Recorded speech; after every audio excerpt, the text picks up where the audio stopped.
Hello, everybody, and welcome to Empires of Arcadia. It is Wednesday night or Thursday morning if you are in Belfast, and we're here with a little bit more Empires of Arcadia. So, Trump, why don't you tell us how your week has been before we get into it? Sure. Been a good week. I've been moving all my board gaming online to Tabletop Simulator and starting to get a lot of epic games being played there. So this is my new life. How you finding Tabletop Simulator? Clearly nice if you're moving to it, but It's the best option. It's not quite as good, but you know, what can you do? got it. I appreciate your honesty. What about you, Mr. Devin? How's your life been? Dude, I'm playing a shitload of Path of Exile. A lot. Like, a ton. I really love Delirium League. It's amazing. Playing a hardcore VD Necromancer that's loosely based off of Zizaran's build. And has since been a sort of custom thing. I'm really, really enjoying it. It's super fucking fun. Ready for some Dungeons and Dragons. I had a really good episode last time because I completely closed chat. I'm doing the same this time. It's going to be here with my friends playing Dungeons and Dragons. It's going to be an amazing experience. And then other than that, I'm working a shitload on the agency side because everybody's moving their budgets from physical to digital. So I'm doing like 4 RFPs like every week. So it's like a shit ton of work. Yep. That sounds about right. I can see that it's starting to affect you. You have a little bit of a crazy look in your eyes. Your hair's a little wild. I look like the fucking villain in a disco movie. It's fucking insane. I can't even fucking stop. Like this it's out of control. Wait, what is the villain in a disco movie? Like the person who wants to shut down the disco? Yeah, like you know the guy that like comes out on the floor and like starts dancing and like the guy has to beat him in a dance off. That's me. Oh, okay. Yeah, so yeah. He doesn't hate disco. He's good at disco, but he's the bad guy. That's right. 100%. We're on the exact same page. And what about you, Destiny? Same old. Fantastic. Perfect. Yeah. All right. Ziz is busy. I think scenes are all finished setting up. In theory. Look at that stalling. We can stall like no one. All right. Where last we left our party, you had a session-long epic battle. And it was a mess. You slew countless monsters. All sorts of regular-sized Ankh eggs. The queen Ankh egg, you crushed their eggs. You've splattered everything. 2 of the party members are conscious and barely at any HP. 2 of the party members are basically dead and need 1d4 hours each to recover. But you're still in the Ankh egg lair. So what are you going to do? And there might be more of them. Yeah. That's Corin, Zai. Oh, we need to get out of here fast. Rules question. If I am holding someone, does slow fall still work for them? Since I have a ability where if I hop off, I don't take damage.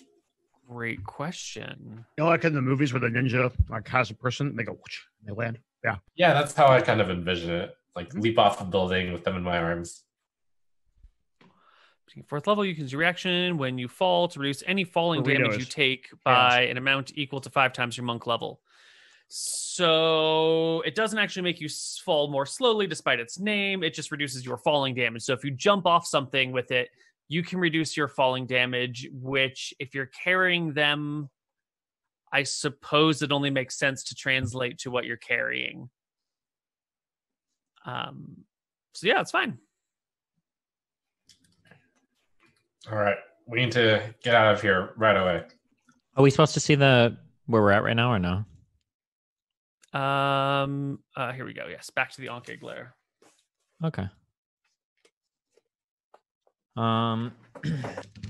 Yeah, I guess we got to carry these 2 back to the entrance, huh? Yeah. I will put my hands on the dwarf and I'll just start dragging him in his heavy plate mail. Wait a second. Hold on. Character. Before we run around with these guys, can I collect my arrows? Yeah. Yeah. It's kind of a chaotic mess, though. Do you have any idea how many you fired? Wait, what are the? Yeah, actually, I keep track of every arrow that I fire. Actually, hold on. Jesus, I opened the wrong character sheet. That is some sexy ass shit, if that's the truth. Oh, I already retrieved them all. Yeah, on my sheet, every time I fire an arrow, you see where I have my normal arrows and my elven arrows. I increase the right by 1 every time I fire an arrow. So we must have collected them all at the end of the episode because it says I have 0 fired arrows and everything. So, okay, cool. Oh yeah, I see it where actually I scroll up where I rolled for it. Yeah. Okay, cool. Perfect.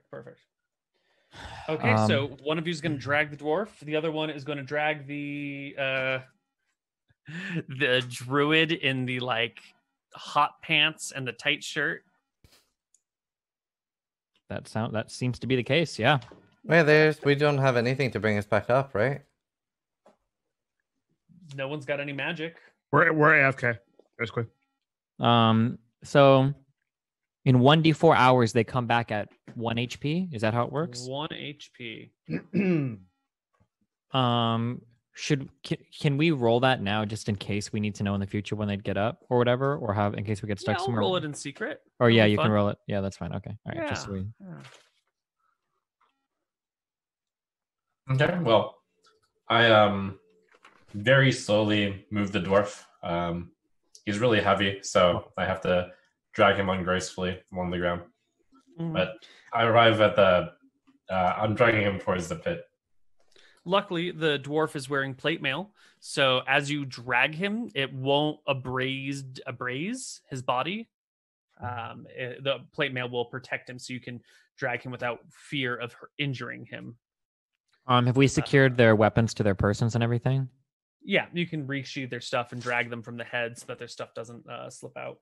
Okay, gotcha. And then I don't have the ability to move the druid token, but can I carry the druid? And then the druid weighs... I've got to ask you some personal questions here, Eldwin. How much do you weigh, buddy? Oh, yeah, I remember. I told my techie when I planned this out, but I don't have it in my head. So it might be on the wiki, is what you're telling me. Yeah. Techie, how fat am I? Let's see. Empires of Arcadia. Eldwin. 90 kilos. Ooh. Wait, 90? What is that in freedom units? That's like almost 200 pounds. That's about 200 pounds. 180. Are you a giant fat? He's 6'2", 200 pounds. He's not fat. That's very healthy. Giant fat druid, dude. No, what the fuck? Oh, shit. Why would a druid need to be big and ripped? You turn into fucking animals. I thought you were a vegan, dude. No. Vegans aren't supposed to gain that much weight. Hold on a second, Zai. So I give this guy a tug, and he's clearly a thick boy.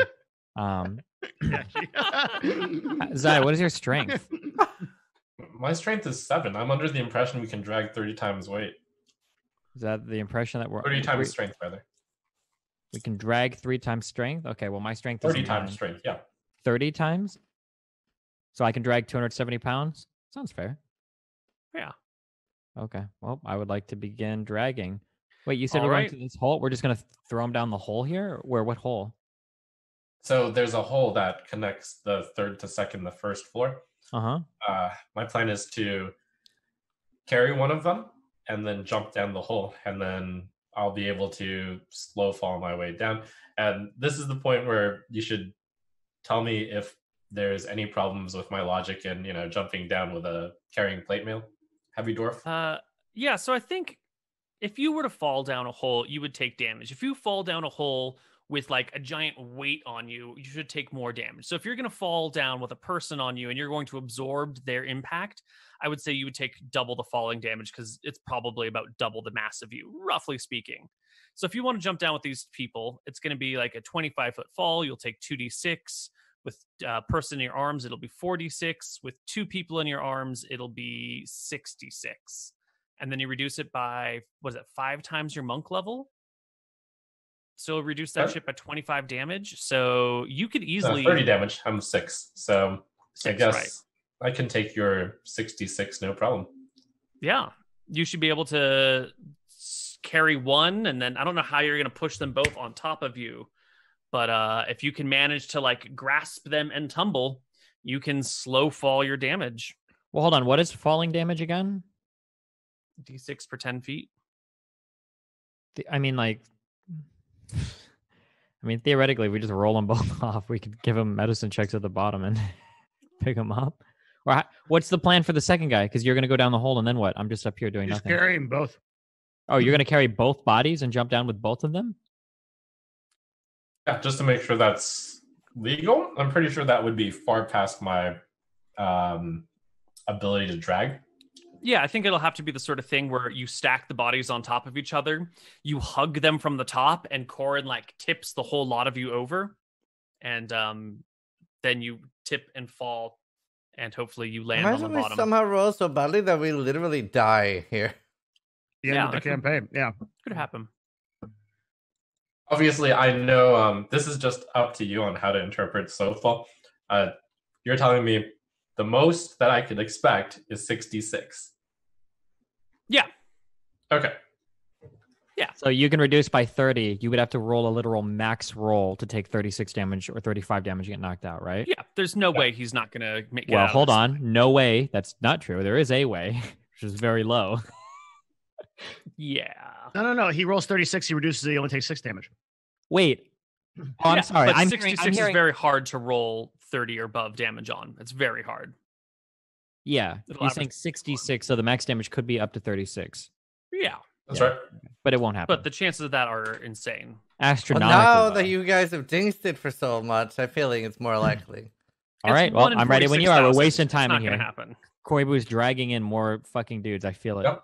All right. All right. God. Drag to the pit here. I carry them both in my arms. I definitely can't move. All right. I brace myself.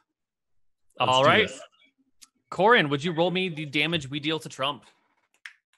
I'm just rolling a Now, 66. the plate mail is actually going to increase these all to D8s because it's sharpened. I'm just fucking with you. Good one.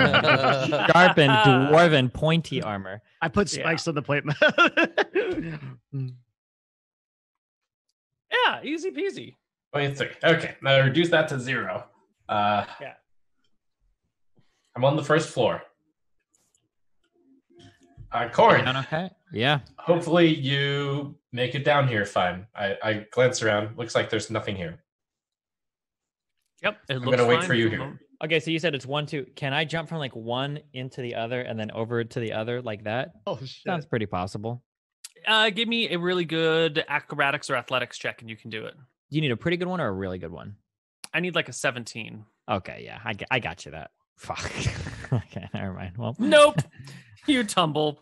You will take 9 points of falling damage as you like land very uncomfortably on your ankle. Okay, got it. All right. The party is down on the first floor, gathered together. It's going to be a long haul to drag these people through the miles of tunnels back. But you've got one of you has one of you has the other, and the dragging begins. And that's when I collect my dice No dice. and make a check. No, I can't find my other D10. you're not allowed So, dice anymore. Devin, would you roll me a 1d10? I'm rolling a d100, and I've got one of the d10s, and I need you to do the ones place for me. How? What? 1d10. Without the slash, but yeah, or the slash in the correct spot. Yeah. All right, there we go. Sorry. Easy peasy. You can drag them pretty far. You will get to about here. And it's as you're dragging these unconscious bodies back through to the main hallway that you see something. It is not an Ankh egg at all. It is something far more terrifying that sort of begins to appear at the edge of your vision. It is... Oh my god! Oh my god! It is a weird stalagmite looking thing of flesh and teeth and eyeballs and tentacles that is like slowly slithering across the ground. And I don't know if you're going to fight it. I don't know if you're going to run from it. I don't know what you're going to do to this thing. But we should act in initiative rounds at the very least, just so we can do actions, reactions. Sure. So can I lawyer something real quick? Yeah. Mm-hmm. I think if we start initiative, I think we should start it at, I'm going to say 55 feet. Because I should be able to see out to 60 feet. So I should be able to see him come in and then okay. Yes, we should start at max vision distance. You're right. I think this is max vision distance. That's about as far as you can see it coming. Sure. And I'd even give you 5 feet because maybe Corn wouldn't see it immediately, but that's max right there. Yeah. Yeah. Okay. One of you two roll initiative for yourselves, and then we'll just see who reacts first and how it goes. Are we both rolling or just rolling for the party again? Yeah, just one of you for the party. Do you want to do it or do you want me to do it? I mean, it should be one of us. So one of you two. I haven't rolled in a while. Okay. All right, Zai. Party goes first. You see what appears to be a roper. You guys have heard legends of these creatures. Maybe not. You can use any knowledge you know about them already. Go. You know what that thing is? Good question. Is this a nature check? Something else? Nature. That sounds like a good one. What kind of legends have we heard? I'm trying to figure it out. Subterranean monster of some kind. Yeah. It looks like one of those monkeys that we encountered earlier. Just not a monkey. This is terrifying. A monkey thing. Do I remember anything? Are we allowed to do independent history checks, or is this like or nature, or is that a party roll? We'll just take his d20 roll and add your modifier to it. So he rolls an 8, and you have a My modifier mod is 0, so 0. you'll get an 8. Yeah. Okay. So you're both, I don't know, weird subterranean monster. Who knows? Either way, we certainly can't move our allies, and if we leave them here, it'll devour them. So shoot it. I drop the dwarf. I pull out my. Actually, I drop the dwarf and I direct Corn to shoot. Okay. I open fire. All right.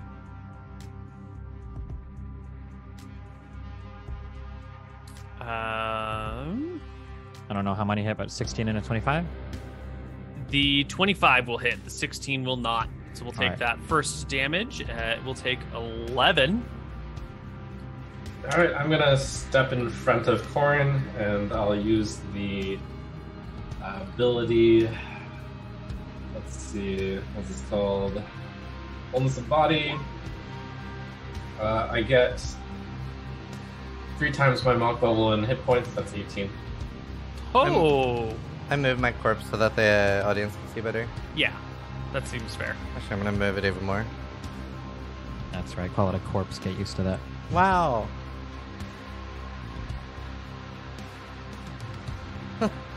That's so mean. Okay, so that's my turn. Wholeness of body takes the action.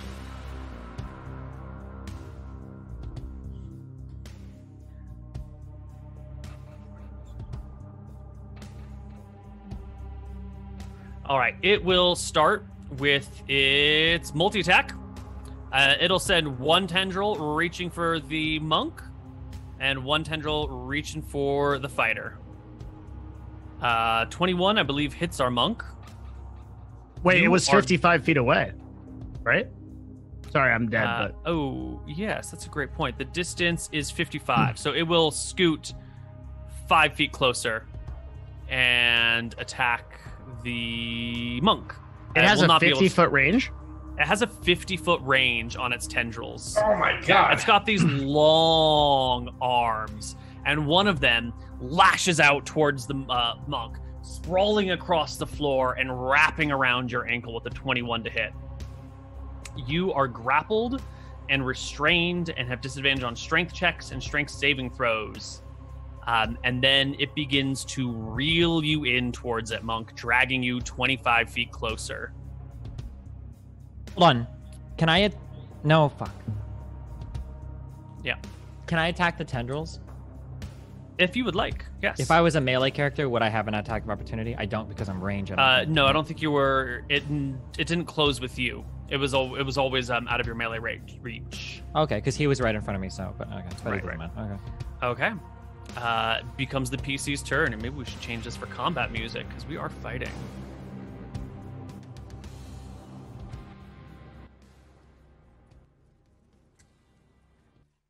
All right, PCs, you are in it now. Zai, I don't know about this one. Maybe we should just get out of here. Maybe he won't eat the bodies. Maybe he's just a little grumpy, I don't know, tunnel wanderer. You said we are able to shoot the tentacles, or no? If you would like to, yes. Help me get out of this thing. Am I able to shoot the tentacle that's wrapped around Zai, or are we going to incur some friendly fire You'll penalty? need some like parallax, so that Zai won't be blocking you. But if you can get to the side, you can get a clear shot at it. So like this should be fine? That's fine, yeah. Okay. I will take 2 shots at the tentacles. Okay. Shot 1, 25. Shot 2, 19 to hit. You said my 16 missed, so he's got at least I did. 17 AC. Yeah, I just want to double check, see if I can get some stats here. Yeah, so you can shoot the tendril. The 25 will hit, the 19 will miss, Okay. actually. Oh god. For 14 points of damage. That's very good. You will sever the tendril and sort of just pin the front of it to the ground. I guess you can't pin it to the ground stone here. You'll just cut the tendril sheer off. The 2 ends writhe around. Even the end attached to Zai's leg keeps flailing and twitching and spazzing. Zai? Okay. This is the point where you tell us at what speed we were able to drag these guys while we were walking for miles. Probably quarter speed. So instead of being able to move and dash at 60 feet in a round, you could drag them at 15 feet per round. Okay. That's, going full speed. I don't know if you can maintain that over long periods of time, but in short bursts is fine. Corn, we have to make a terrible decision. And I am going to say we will save Flintheart. Let's go. I start dragging Flintheart, and I ask for Corn's help. So both of us would drag him? Yes, that's the only way we can get out in time. Do we You get... both drag him. You can move 30 feet per round by dragging him. So I walk back to I walk back to Flintheart and start dragging him. Right, because Flintheart is actually here. Right. Okay, can we have... So bodies are where they should be right now, right? Bodies are where they should be right actually, now. I started there and then dragged it out so Chess would see better. So Okay. maybe it'll miss me. Maybe it'll chase you guys and not see me. That's a possibility. You could drag him into the corner or something, right? And then, I can't talk. I'm dead. Okay, I've used 10 feet of movement. I have 20 feet remaining. So, we're doing... Okay, I shot. Can I still drag? Am I able to do that? Yeah. Kind of like an item interaction, or I don't know how. Yeah, it seems like an action to drag somebody. So I think you spent your round freeing Zai. Zai gets into position, maybe drags Flintheart to something like this, so that you guys can together collectively move next round. Okay. Probably a little bit further.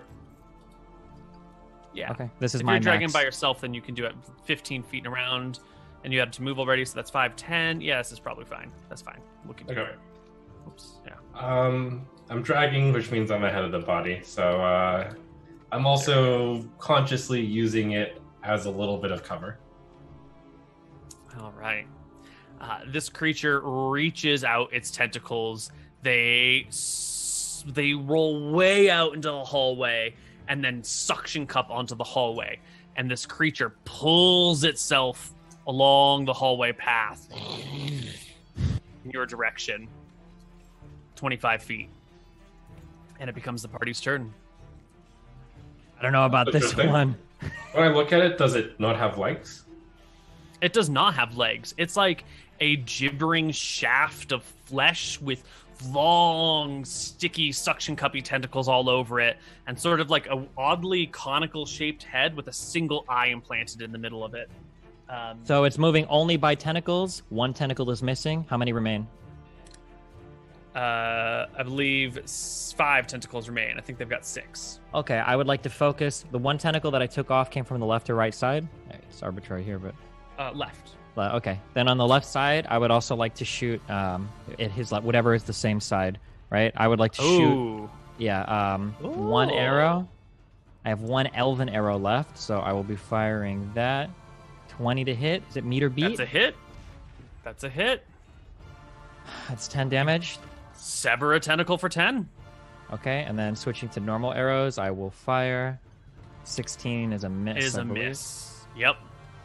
All right, seeing Corin's action, I'm going to drop Flint Heart and I'm going to pull out my longbow and shoot in that same direction. Okay. 19 is no good. But maybe your second shot? Yep. Oh my god, 19 is no good. Here's the second. Woo. 22 will hit, though. 5. For 5 damage. Yeah, you lodge an arrow into a tentacle. It sort of writhes and twitches. You've cut off 2 tentacles from its left side, none from its right side. And one of the one tentacle remaining on the left side is wounded. So it throws its tentacles back into the darkness and drags itself away from you. Out of sight. Player's turn. Drags itself out of sight. I'll move forward 30 feet. It's still out of sight? Well, I don't know if you can see it. I'm assuming it was out of sight at that point. Well, because you said he could only move 25 feet. I could still see it. Now I just moved forward 30 feet. So it looks like you guys shot Uh-huh. and then backed away, and then it backed away. So now you're moving forward back to where you were before, but now it's already moved beyond. Yep, you're correct. Okay, I'll move up here. I would like to ready an attack at a tentacle if I see a tentacle come down the hall before it moves. Okay. And then that's my turn. Zai? I'll step up and mimic Corin. I'm aiming towards the hall too. All right. Well, the creature doesn't approach you, but you can hear this like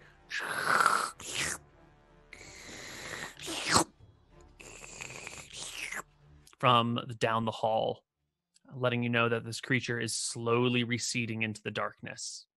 Okay, I would like to move 30 feet forward again. I'm going to go ahead and retrieve... Wait, I fired one normal arrow. Okay, I'm rolling for my elven arrows. So it's 5d2 for 5 arrows. I pick up on 2, so I get 3 back. Alrighty. And then I had 1 normal arrow. All right, that is broken. Okay, cool. Okay, retrieve my arrows, going back to the druid, and I will begin dragging him down the hall again. Okay. How tall is this tunnel again? 10 feet. It's a 10 by 10 square. Nothing is rectangle. crawling above me and can drop on me. There's no way I wouldn't see that, right? Okay, Zai is spreading light all the way around with his stone. Yep, okay, just making sure. How long has it guys taken us to get to this part so far? Oh, about an hour. Oh, if you're dragging people, maybe like 2 hours or 3 hours to get here. They haven't taken woken us- up yet. Okay, they both rolled 4, and they're 1d4, Koibu? That's 1d4. Okay. You can drag them back down the hall, and eventually they will awaken as you huddle by the door. The big stone what happened? door. Well, Wait, who's awake? Y'all. Oh, we're both awake? Yeah. Oh, shit. I got to get in the game, dude. Oh. well, I think we killed the queen. Good job, guys. Oh, what the fuck? Oh, that's great. If that's how you guys party, you should have told me before. Where the fuck are we? Oh, We have managed to retreat to the safety of the door. Excellent job, all of you, for taking down the queen. you mean you dragged me out of there? That's right. Flintheart stands up. Which one of ye? That was me. Flintheart walks over, and extends a hand. Says, "Yeah, good get. I didn't expect anyone to look out for me like that, and it won't be something I soon forget." Of course, you are valued member of our adventuring party. We could not leave you behind. Well, I'll make sure if I can repay the favor someday. Are we all alive? And that was quite a party. Yeah, I wasn't expecting to wake up when I went down. That was pretty dark. And thank you so much for saving me. I glanced at the two of them. We couldn't have gotten out without your assistance as well. Well, let's pull up here and rest up and then head to the other side of the tunnel. I think we have succeeded in our quest. This was a Unless hell there's of a another fight. Ankh queen in there. I joke. Last thing I remember was taking on a big bug, and then a wall of water comes down, and I black out. Don't remember a damn thing else. And then I wake up here with you folk. The only good bug is a dead bug.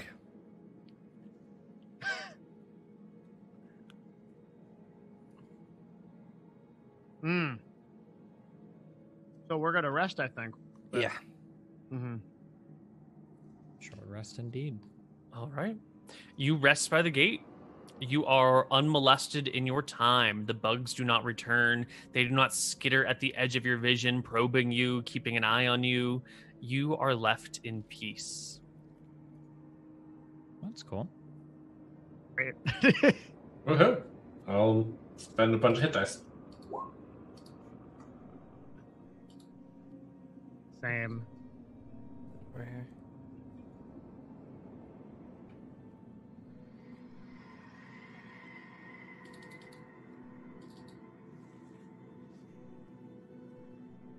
All right. Once your hit dice are expended, the dwarves how- have yet to open the door for you. What were we going to say? How much HP do we start at after the self-resurrect? Is it 1? 1. Nice. Now, I have a question for you, Koibu. Mm-hmm. These dwarven doors always have a little bit of a secret to them. Now, with my stone crafting, which I get from being a dwarf of this realm, it's a double, a roll plus ×2 my proficiency bonus.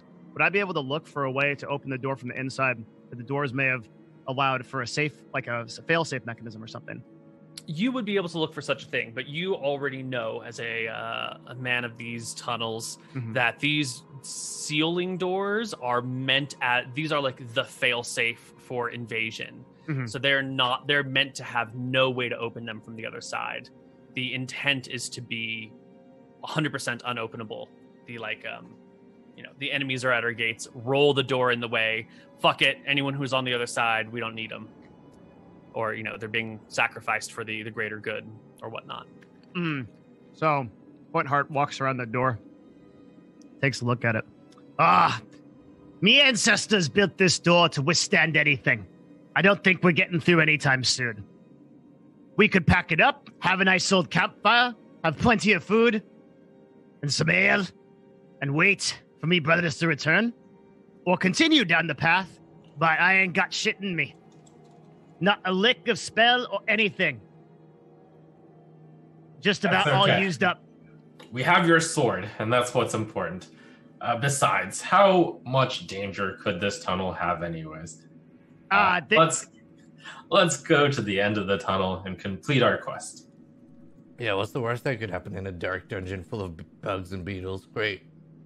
Where the tunnel is many miles, and I'm sure we could report back to me brothers and tell them what happened. And perhaps rest a bit and see the rest of it. Anything that's going to be there is going to be there next week. Was there... Do you have an estimation on how far down the tunnel we made it? What do you mean? Like, How far We to sent the other cat- entrance? Yeah, we sent the cat to the very end, and he walked to that big room. It's a couple miles. A couple miles. The Was whole tunnel there- from IU to the other side is a couple miles? The tunnel from where you're stationed now to where the cat went is a couple miles. But we're asking, I feel how like I'm far did getting we get to the into the question. whole tunnel? How far were we from the actual end of the tunnel? from the end of the other end. The other end. We need some more clear terminology here. So I brought us to a better map. You guys are effectively on this square here, on Langport, the old town of Langport, which is where the cat had gone to. The cat had entered the very edge of Langport. You guys are a couple miles from Langport. Ayu is, 25 miles away. But Okay, you're not so in a tunnel that connects to Ayu at all. So our original mission, I thought, was to open a path from Ayu to Yaka. And so it was this tunnel range, if you can see that on the screen, the 15-mile hex, that we were supposed to explore. So our question is, how far are we into that? How far did we get? Okay. That is the question. Right? You had met with the other dwarves down here somewhere, if you can see where I'm pointing with my arrow. The blue steel dwarves? You'd come through here and over to here, hopped across this area, gone up a passageway here, and then hooked a right to Langport.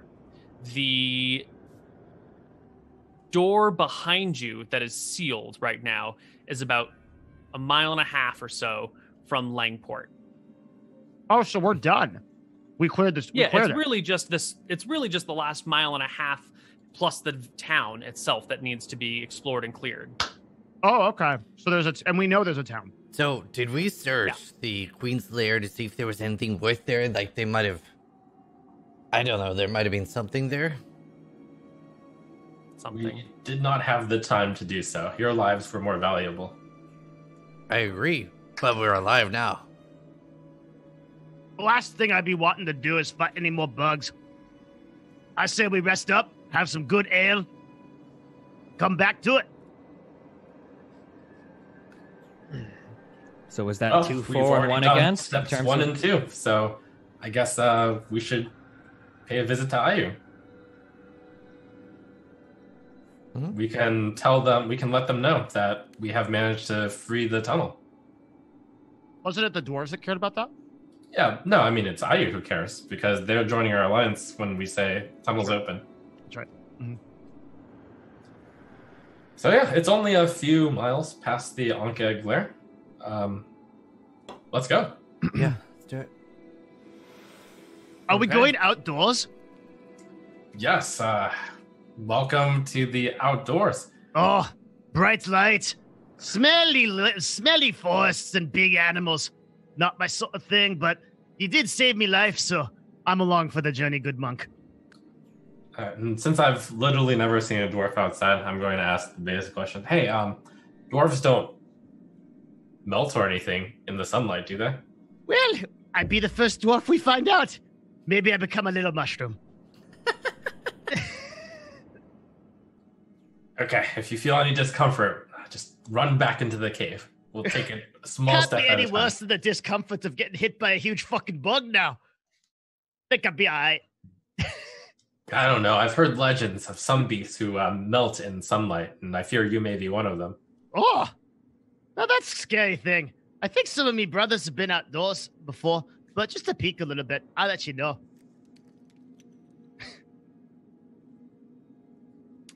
All right.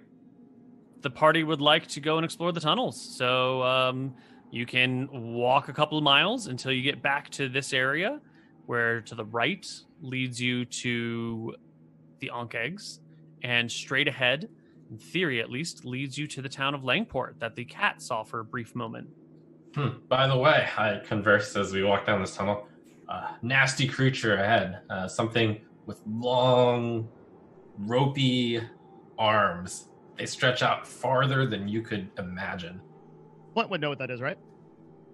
You would Okay. definitely know what that is. Ropers are underground creatures. You've seen those motherfuckers before. Every now and then, one of them will find a way to like squeeze past a door that isn't built well enough, or squeeze through a tiny crack in a wall and enter your city, and it'll like abduct people that aren't paying attention. It loves to like send a tendril out to just around a corner to feel for something and drag it away. Sometimes it'll drag away food. Sometimes it'll drag away people. Children are the easiest to get. It would be the same as the 2E creature. It moves really slow, right? It has like really long tentacles. Is the same? It can move itself pretty slowly. You would know that it can also move by like suctioning things and dragging its body along the floor. Mhm. But then it's using its ropes to drag instead of just walking. Oh, that be a roper. I remember that. See, one time me forged some very nice boots, and I like them a great deal. I leave them for overnight, and one of them tentacles comes in and steals the boot right out of my forge. Can you believe that? I never got it back. Don't know where it is to this day. Maybe it's that fucker that has it over there. We should go see. Looks like it moves very slowly, though. So I think that Corn takes hours to go anywhere. Probably still fucking down to the thing. Corn could probably take it out by himself. We need to make sure not to get too close to it. As long as there's not a roper hive around here like an oncake hive, I'm sure we'll be fine. Yeah, I don't want to deal with more of that right now. A roper queen. This is where we last encountered it, so I'm going to start taking precautions from here. I drag out one of my light stones and I throw it as far as I can.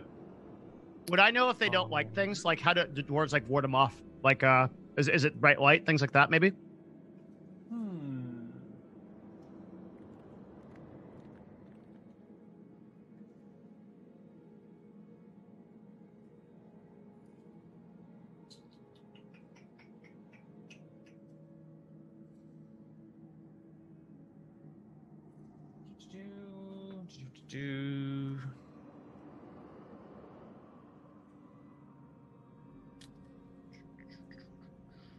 You would know they reproduce asexually by shedding some of their material in the form of a seed. They are solitary, rarely cooperative. They use cili-like appendages on their underside to help them move. They can cling to walls. They're heavily magic resistant. We're talking about Destiny, or are we talking about the creature? Good one. We're talking about ropers. Okay, got it. Let's see. You need to do at least 8 points of damage in a single blow to cut off one of their tendrils. Multiple blows of less than 8 are like cuts on different parts of the tendril, so they won't do it. So you need at least 8 points of damage to sever it. Does it like bright light? That's my real question. Probably doesn't I know. like. I'm reading through a document and trying to answer all possible questions as I come across them. La la la. No, they don't seem to be bothered by bright light or dim light very much at all. They don't really have anything in the way of natural predators.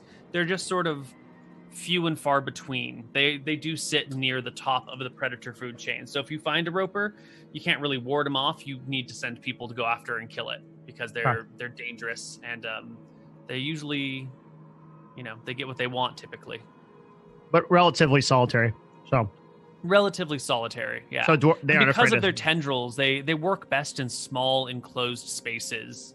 They like to hide in nooks and crannies and around corners because they don't have a lot of movement speed. They want things to be close to them when they find them. Mm-hmm. All right. So, first question, these glowstones, how solid do they look? Do I think I could throw them without them breaking? Yeah, totally. Okay, so I'm going to start a pattern of just tossing a glowstone about 100 feet down. Okay. And then just picking it up and then picking and throwing another 100 feet as we walk down. Cool. So you chuck one there, and you can chuck another one, something like this over here. No, just straight 100 feet, and then walk to it, pick it up, chuck another 100 feet. Okay. Does anything recharge for paladins on short rest? Your HP. Don't worry, we'll be taking a lot more long rests with you two in the party. Yeah, I'm basically a cleric. So right. Well, you've chucked one 100 feet. Okay. There it is. Well, if we walk up 100 feet, pick it up, and then chuck another 100 feet. I'll move myself down 100 feet. Mm-hmm. Can I? Wait. As I approach here, I'm like, oh, hey, didn't you say ropers like to slide tendrils across like narrow things? Might be it. Like what? This might be it. I point to the very narrow passageway to the right and to the left. Aye, they be hiding, little buggers. They be where you least expect them. Can I run that? Listen, I appreciate the caution, but a robot didn't seem too tough. I'm pretty sure if we ran into one, we'll be able to beat it up pretty good, especially with all 4 of us up and feeling at 100. Very tough at short distances. He probably fought from range. Yeah, well, Walk right up to it then, and we should be fine. Yeah, I pull out my longbow. I'll be at the ready.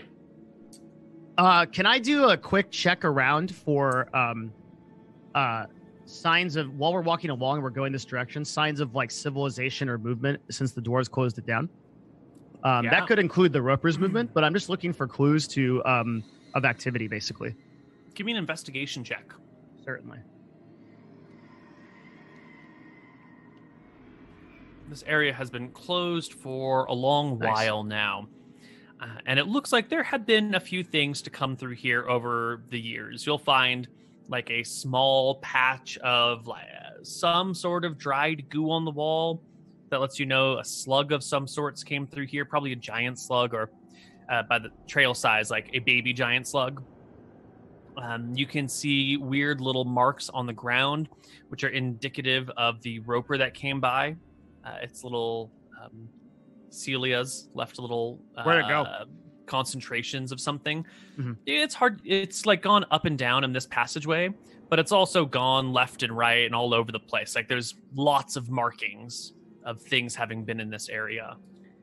It looks like it is not entirely left alone, but you don't see anything civilized. You don't see any carvings. There's no graffiti. There's no markings.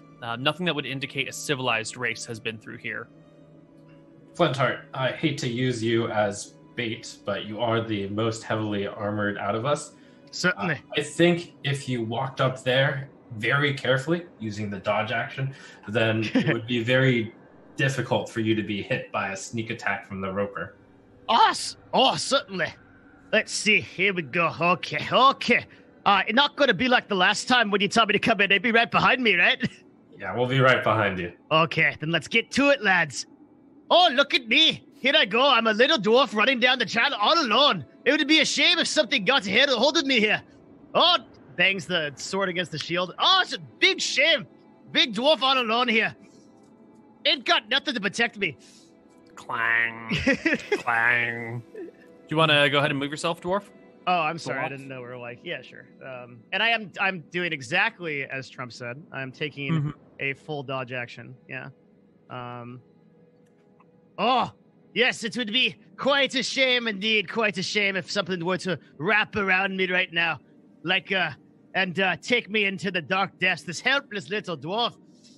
Okay. Looks like he's not here. I appreciate it, Flintheart. We should check out the side corridors. What do we see here? Like, what kind of place is this? These are rooms. Once upon a time, they served probably as houses or maybe storage rooms of sort in this town. But right now, they're empty, devoid of anything. It's been hundreds of years since this was an operating town. The workmanship on the stone is such that the buildings and walls will remain intact, especially in an area where there's not a lot of wind or water coming through. So there's no erosion factors. But the things of life that would have been here have all been dragged away, it appears. Tables, chairs, doors themselves are missing. Something has probably eaten them. You know, Ankh eggs can eat pretty much anything, so it wouldn't surprise you if the Ankh eggs have just, like, devoured anything made of a consumable material. Can I take a look around for anything that might have been, like a secret floorboard or like a panel or like a vault wall or something cool like that? You're looking for the secrets of the Dwarven society. I am, yeah. Well, if you follow with the rest of the party, you will see the gate to the outside. Mm-hmm. This thing right here is one of those big stone doors that you would use a crank to open and lead outside. This is probably the actual physical door that leads out of Langport and down to the Lang River. Mm-hmm. So the town starts in this corner and just like stretches back north and east. Cool. That's awesome. How big's the town? Like, what kind of sense of it do we have? You would know that Langport was probably home to something on the realm of like 50 dwarves, maybe. So a very small little settlement, mostly just a security force to keep monsters at bay and to protect the area, and then some people who specialized in trade. It's a small little port town. Well, my guess is that the bugs cleared out the whole place. Looks like everything is eaten, even the doors. Yes, we do know that there is at least one roper here, though, so we should do a sweep for it. Let's hug the right wall until we meet it. Yeah. Flintheart, I will require your bravery to lead us. Certainly. So the idea is we're just going to go room by room. Should have said that in character. But Yeah, room by room. Yeah.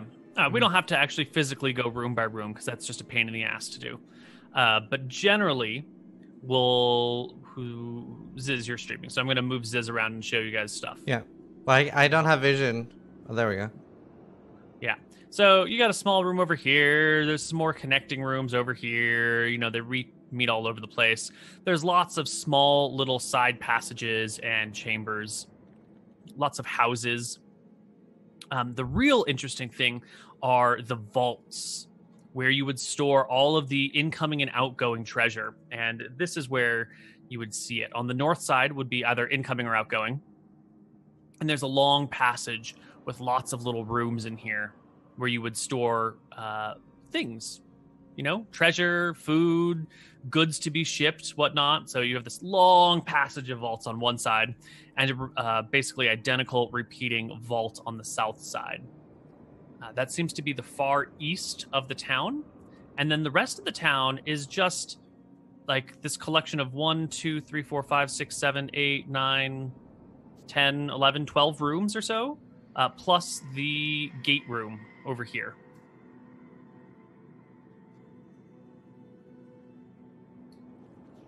So It seems like we explored the entire town and found nothing whatsoever. No, not quite. We're saving the best for last. Ah.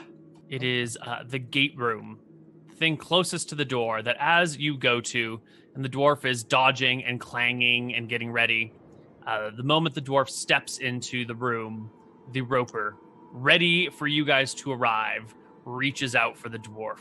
Its attack's readied because the dwarf was clanging and being obvious. You know, he's bait, and he's being great bait. So the roper reaches out for you, wraps a tendril around you with a... So it would have advantage because it's prepared and unseen as you're stepping into the room. So it'll wrap you with a 22. But I am completely expecting that. And but you're a dodge dodging. Action. Yep. Yeah, Right. No, they expect that. Yeah, it would he's just be a dodging, so it 17. counts. Yeah. Mhm. So you can bring your shield down on top of the tendril as it like begins to wrap around your leg, kick your leg free, and on the other side of our break, we'll roll initiative and get into battle. You're muted. I can't hear anything. Yeah, it's muted. Hello, everybody, and welcome back to Empires of Arcadia. I forgot I'd muted myself. I believe it's combat time. What? So, Oh the yeah, dwarf that's is in right. front. I totally forgot what we're doing. So, since you're in front, Mr. Dwarf, why don't you roll initiative for the party? Nice. It's a good dwarven initiative there. Hearing the clatter of the tendril, I immediately leap into action. I rush right past the paladin, and I get to the behind of the roper. Gotcha. Is it still missing 3 tentacles? No, it appears that in the time that you've rested, it has regenerated its lost tentacles. So I will come up here and flank it with the monk. I will draw the sword of flames, put down the tower shield, and strike twice at the creature. All right. So one hit. You have flanking, so 25 is a hit. Your flame Excellent. tongue whips at it, doing some damage, but you know for a fact that ropers are magic resistant, and so your fire damage will be saved for none, or if it fails at save, it'll take half from your fire.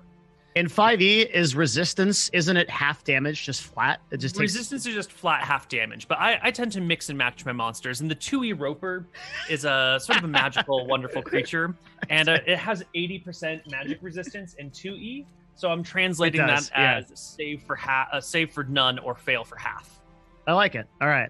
Okay. Yeah. I just the 2e feel gets me going, even if it's not advantageous. So all right. It's still a little bit here, a little bit there. Let's just spice it up a bit. Yeah, it won't even take any fire damage. Your flames do nothing to it. Don't even dry out the mucus that covers its body.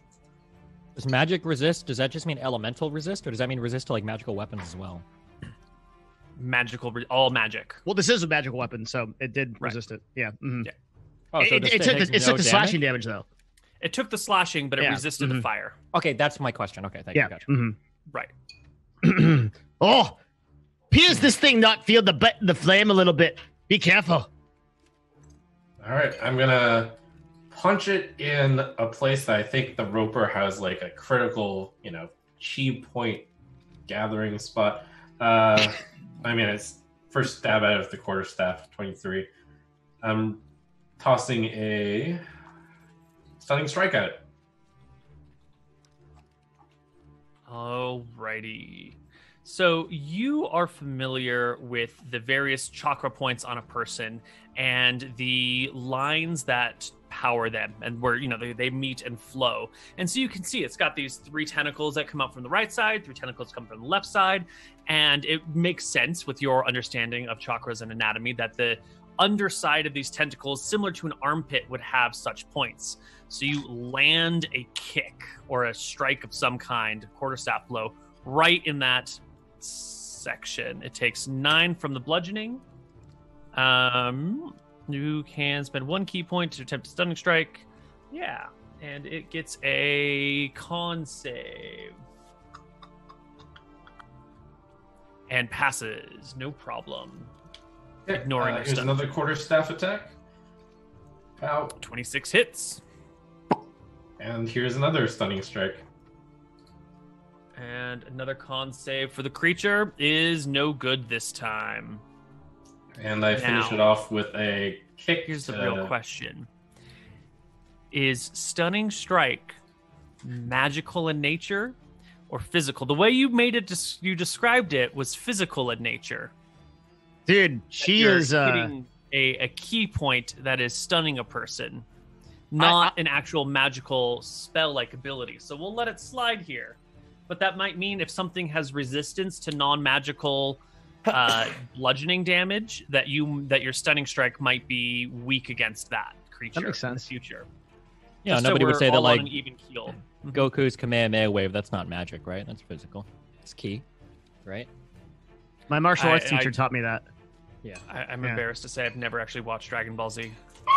Fucking serious? All my friends as kids watched it. They all loved it. And I was watching Slayers and didn't get into Dragon Ball. That's the reason Slayers. That's the reason I'm a person. Anime. Is it really? A D&D anime? Slayers? Oh yeah, it's D&D anime. That sounds sick as fuck. A when does it come out? spellcaster and a warrior. Like 94, 95. Holy shit!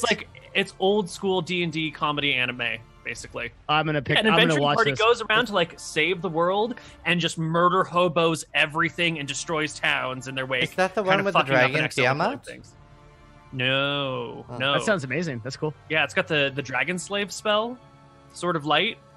Oh, so with Lena Inverse. Lena Inverse. Yeah. Okay, I watched some of this. I didn't know that was based on Dungeons and Dragons. I mean, it's not like based on Dungeons and Dragons, but it's essentially like someone played a bunch of D&D and was like, "Fuck, man, I'm gonna make a manga out of this, and someone's gonna make it an anime one day, and it's gonna be great." True. Okay. Yeah. I did watch a lot of Slayers. Yeah. I had a friend who that was their favorite. That was their whole shit. Yeah. That's some good shit. Anyway, he fails the stunning strike, and your last blow hits him for 9 again. Perfect. So he's stunned right now? Yes, the creature is stunned, indicated by the swirling purpley thingies above its head. I frostbite. At advantage. Ooh, one is going to be a crit. So, hold on. Shit is super laggy. That's the first shot. I think the second shot would have missed because my highest roll was a 15, right?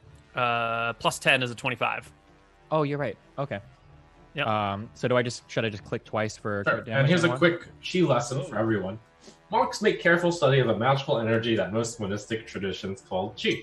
This energy is an element of the magic that suffuses the multiverse, specifically the element that flows through living bodies.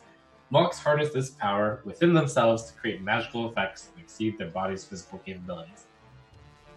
Wait, that makes it sound Right. like it is magical. So do you want this to be a physical or magical effect? I'll let you decide because I think it's going to be equally beneficial and beneficial to you in the future. No way is that a real word. Hold on. It's not a word. It's not. Don't even It Google that sounds shit. like it's a magical effect to me. It is, but I'm going to let Trump make a decision for his character. Okay, that's cool. Okay, I'm looking through it's a section literally setting the magic of chi, so I'm gonna say it's magical. Okay, then I will give him a chance to magically not be affected by the thingamajobber. He'll get essentially a 50-50 chance here. High is good for him. Rolling the dice. Should have rolled it by hand. 3. All right, so he is stunned. Perfect. And I did frostbite as well. And you did frostbite. TC 11, Right, so he 15. will get a con save for half and failure for 0. Pass for none, fail for half. DC is 15. He fails. He will take half damage, which is 5, because he is resistant. Excellent. And Corrin, will you roll your damage on your arrows that hit? 1 crit and 1 hit? Yeah. So I'm clicking. That's the first damage. Mm-hmm. That's the second damage. I think roll 20, so I get a little. Mm-hmm. The first one was a crit, though, so you should be rolling extra damage dice. Yep. So do I roll it again or? Just roll me an additional 1d10 for damage.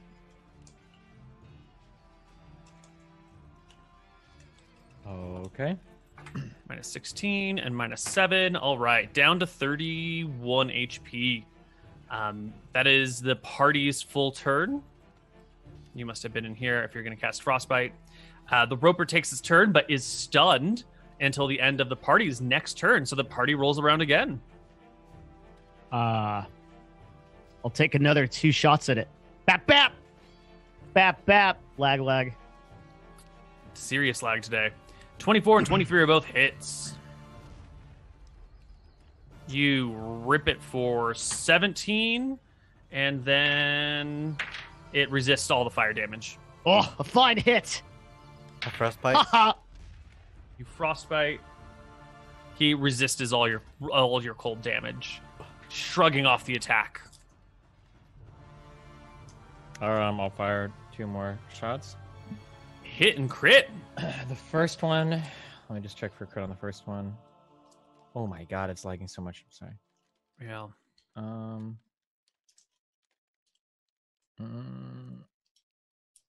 There's the damage for the second one. It's 10 plus 8.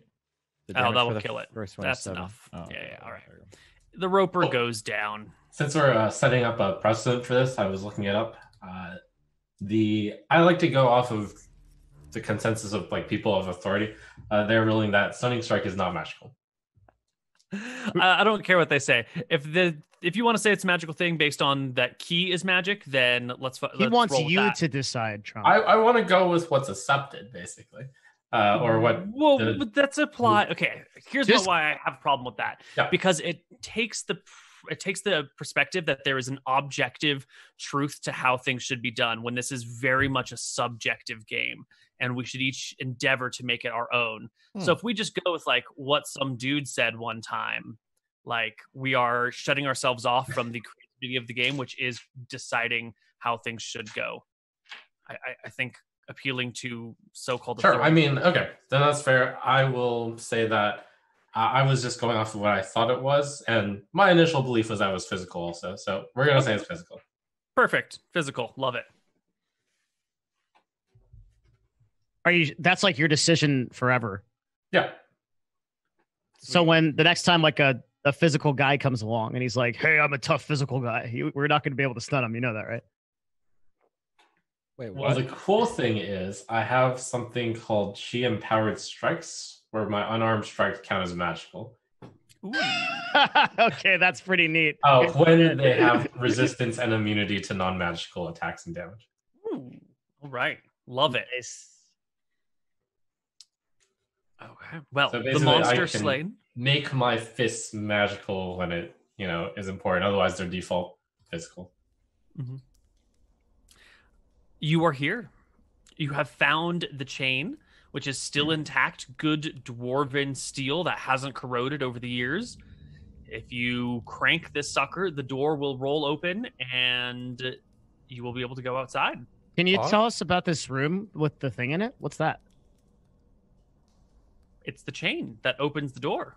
Oh, This is the crank that cool. that opens to the outside. What are those pots on the ground? Are they full of gold? These are columns that hold up the ceiling. Are they full of gold? They are full of stone. Well, that's gold to a dwarf, let me tell you.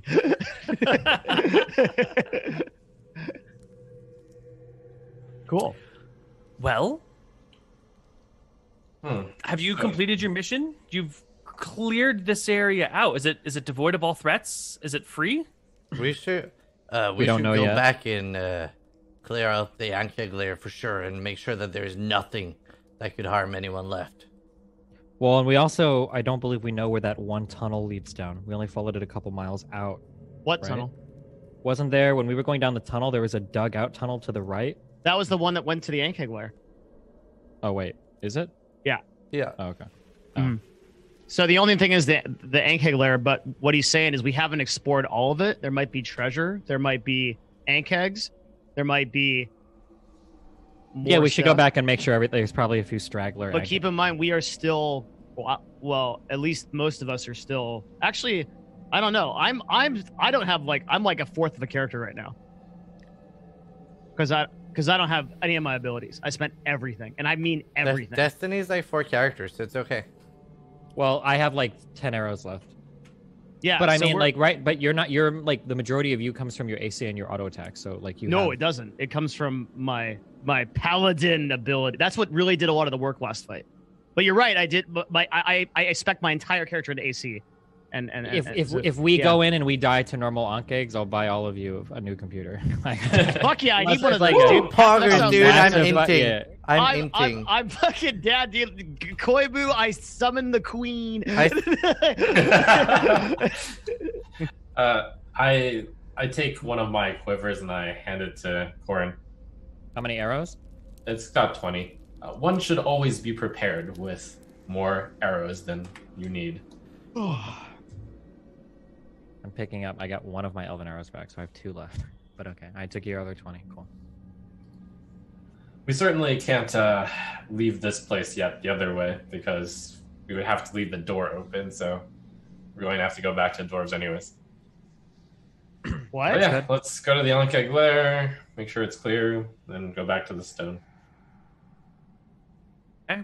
Mhm. You can head back to the Ankeg lair, and you will find that some of the Ankegs are missing, but not all of them. It looks like something has been coming by and dragging their bodies off. Do we see any trails? Like, specifically, like more recent trails of something being dragged? Give me your very best nature check. And also, sorry, but at what point do we see this? Because we're talking 3/4 of an Ankeg cave. So, like, what point do we notice this? You'll notice it when you get to the second level. Okay. You will see that there are fewer bodies here than you expected. Okay. You will notice some tracks. Yeah.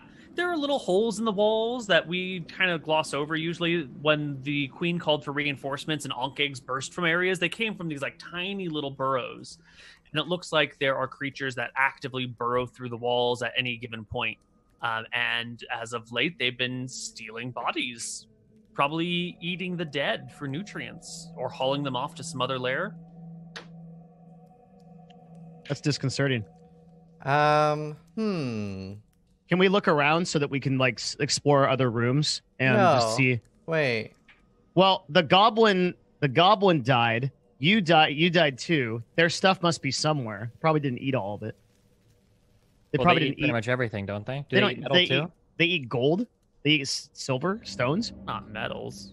Yeah, Well, so Anything organic, really. So all those coins that Grub had that I don't know about, those are somewhere.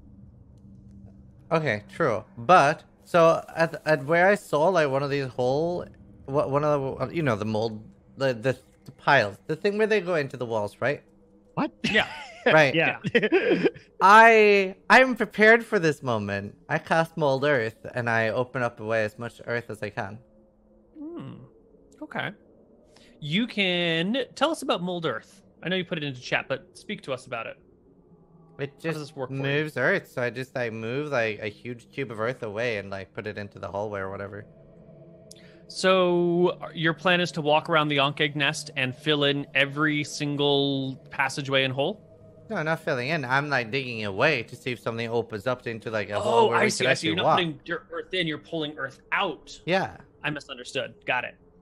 Yeah, you dig in a little bit and a 5-foot cube comes on out, and you can see that this is like a tiny little burrow that some extra dirt has been moved in. It looks like as it moves up and down the burrow, it moves the earth from like in front of it to behind it so that it looks a little bit filled in at all points in time. But it's loose and easy to move through now. I spend like 10 minutes and I mold earth to like open like 20 foot into that, like where I saw that hole, into the thing, into the wall, I guess.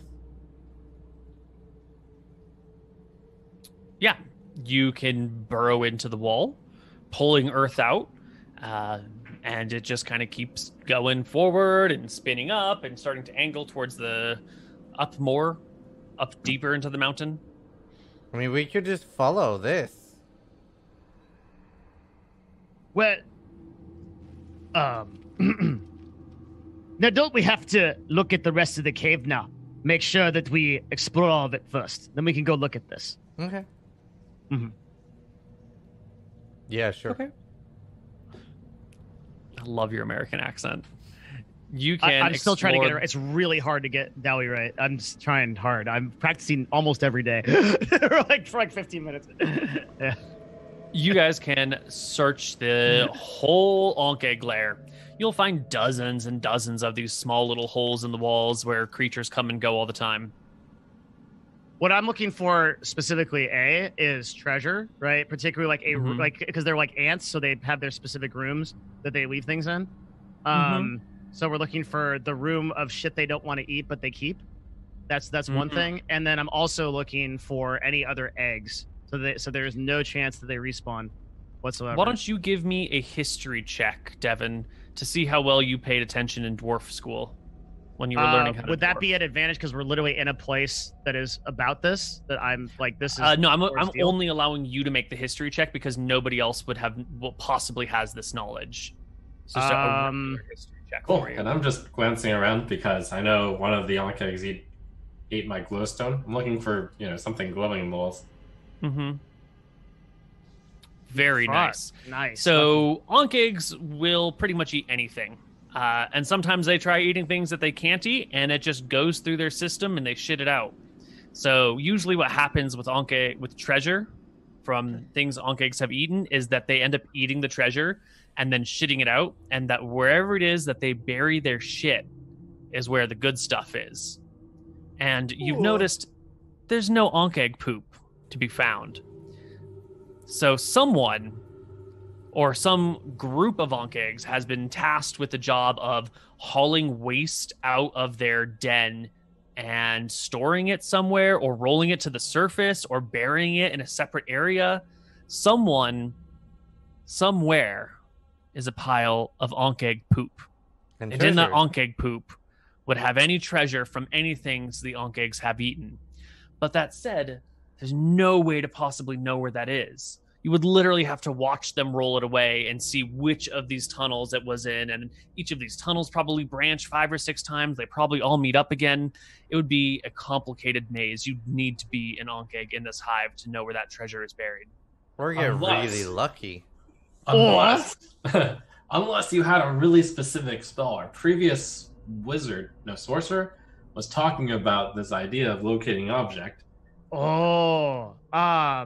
It's a shame that you all don't know it, unless you do. I do know that spell, but but I can't cast it because I'm out of slots. Hmm. But I have that spell. I have detect magic. That is really unfortunate. Yeah, I definitely can't cast that, but I could if I still had slots. Okay, perfect. And you know exactly what to find. One of my sunstones. Here's another idea for you lads. What? We know something be dragging these bodies away. So, we sit in the corners with one of these bodies. We wait. Something comes along, drags it about. We follows it. Or kill it. Whatever. Yeah, I like that. Yeah, it seems simple enough. We could even have worst case scenario. We could wait here for a long time. The Zai, the lightstone you're talking about, it's magic, right? Yep. Well, if I get a little bit refreshed, I can detect magic, and we can find it that way. What we could do is we could literally wait at where the bodies, like basically the bodies have stopped at some point, right? Like they've been dragged off to a certain point, and then the other ones have been dragged off. We hide there, wait for whatever comes back to go get the next one. When it comes back, we fuck it up or follow it. Can I cast detect magic as a ritual? Yes, Do you have the ritual caster ability as a druid? I did it. Then you probably can. I Probably do have a don't. ritual caster. I don't know if I do actually. I'm pretty. I new to know playing paladins druid. can't cast it as a ritual, but But Grub was able to. But I might have been cheating. Now, come to think of it now, I don't know. Let's see. Spell casting. Druids. Ritual casting. Druids can cast a spell as a ritual if that spell has the ritual tag and you have the spell prepared. Oh, That is I really do. important. Holy shit. I do. That's awesome. Let's cast detect magic and try to find the lightstone. Okay. Hell yeah. Spells, foggy. Oh, that's actually Pog, dude. So detect magic is blocked by 3 feet of wood or dirt. So unless it's buried 3 feet in the walls, you're not going to find it. Sound like a shitty metal detector. Yep. Exactly. Except in this situation, you're attempting to detect shitty metal and not being able to. Question though, it does last an hour, right? And if we walk around the whole place, Yeah. there's a pretty You good can shot. peruse the area, but you will see that the poop is not buried 3 feet in the walls, ceilings, or floors anywhere nearby. Okay. Wherever the poop is buried is far away. Well, what we could do is I could detect magic, and I could make a tunnel with the mold earth, and we can walk around a bit and see if we find anything. But this could be in any direction. I've got an idea. Oh? With your knowledge, it's clear that poop is the solution. It's Well- simple. We poop, and then we watch over the area, and then we know where poop gets delivered. Okay, How is this any different than watching them drag off a corpse? little The bit corpse of might not go the same place as the poop. little bit of an addition to this. Just to think about it a little more. Why don't we take one of them dead bodies, grab the poop out of it, put it down, and then wait? Cause I ain't fixing to take a dump right here. You know, I mean, I know you guys. You saved me from the bugs and all, but I don't think we're that close yet. Take a little bit more time before I take a dump in front of you. You know. Yeah, that's probably a better idea. Okay. So so we can cut open the abdomens of the ankh eggs that are dead here. We can get the poop from their intestines, mound it all together, and then put it in a place and That then is a good hide idea. and watch it. I like that. That's Koibu an really excellent doesn't idea. want us to get this treasure. He's having a tough time. So 1, 2, 3, not it. I'll do it. I start scooping poop out of the ankh. Koibu's like, should I have been a DM? I could have done any other job. Like, was this really the right path for me? Give us the poop. All right, you can have the poop. It's all yours. Your hands get all poopy up to the elbows.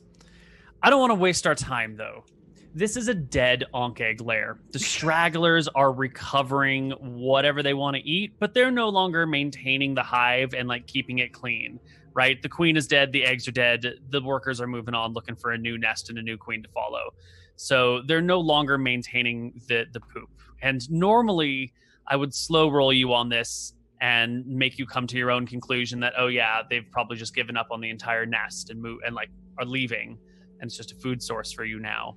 But we've spent so long with the Ankh eggs that I don't feel like the slow roll would be appropriate anymore. That sounds a lot like what a DM that doesn't want us to find treasure would say. You just had a dwarf appear in plate mail with a flaming sword. The treasure is the friends you found along the way, Ziz. Now that really sounds like a DM that doesn't want us to find the treasure. The treasure is the friends you made along the way. Holy shit. 10 out of 10. Oh my god. Yeah. Brilliant. I love it. Well, you have all the I can move stuff. 50 feet of dirt a minute with mold earth. Sure, Dude, but we're not it could gonna be in literally any direction. Yeah, it's like, you ever play Minecraft? Yeah, I love that game. I usually spend hours and hours just digging and finding treasure. This is Cool. perfect. Good thing we're not playing that game right now. Not with that attitude, we're not. Yeah, I mean, if you want to burrow randomly into the mountains and hope you run into something fun, we can play the party sit still and burrows for weeks at a time. Ah, it's and okay. We can do fun stuff. I mean, Well, isn't right. it you that said that like the mountains are incredibly dangerous to like purple worms and fucking Yeah, but crazy did you ass guys shit? see what you've just done? Yeah, but that took 10 years off my life in real life. So like, I don't want to do that again for a And while. how many Like, years do you have left? I don't know now. I'm already 50, so I'm getting 10 more is like. Wait. 45, so Devin. This is important. You actually have locate object. You can get it I can't use it, and I can't use it for a week anyway. So it's. I mean, you can use in a week. You can do it. I could. Okay, someday we'll come back here. We'll locate object on the thing, and then we'll find it. One day we're level 19. We're like we're demigods. We've ascended. No, it's actually not. It's not bad at all. So, on our trip back from the town up there, we will come back and we'll locate object for the lightstone. Is this all to recover a lightstone? Well, the idea. So the reason lightstone is where all because the treasure is. Grub had a shitload of loot, like a shitload, like all of our campaign, everything. Right? He had like and he just fucking died. So I assume they ate the goblin, which feels terrible, man. But they left but they pooped out his. This is such a terrible conversation to have about my goblin I love, but like they ate him. And then they pooped out all those people in Twitch chat that hated me are like, yeah, well, you know, but like they pooped out that like the silver and the diamonds and the jade and all that stuff. It's like a lot of loot. Like there's a lot of good stuff on that character sheet. Yeah. Okay. All right. Yeah, the nice thing is we have like a really exact thing to look for, so which is probably there. So it's perfect. Yeah. Okay. And it's a huge range too. It just burns a big ass spell slot for me, so kind of sucks, but that's okay. All right. Well, what do you guys do? Have you completed your task? What is left to do? Do you go outside? Do you? Let's go back to the dwarf. I want to make triply sure that there are not a single egg left. Yeah, they're all gone. Okay. With mold earth, I like closed up the entrance to the Ankh area until we come back. Okay, so you will go all the way back to Mold back Earth to is your perfect. poggers. Yeah. Where are your tokens? Give me your token, boys.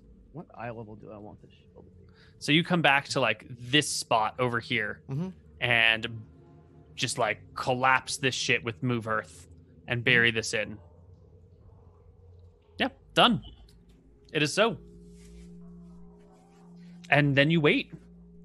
And after some time, probably a day or so, waiting, the dwarves arrive. The gate opens with stone on stone, the grinding.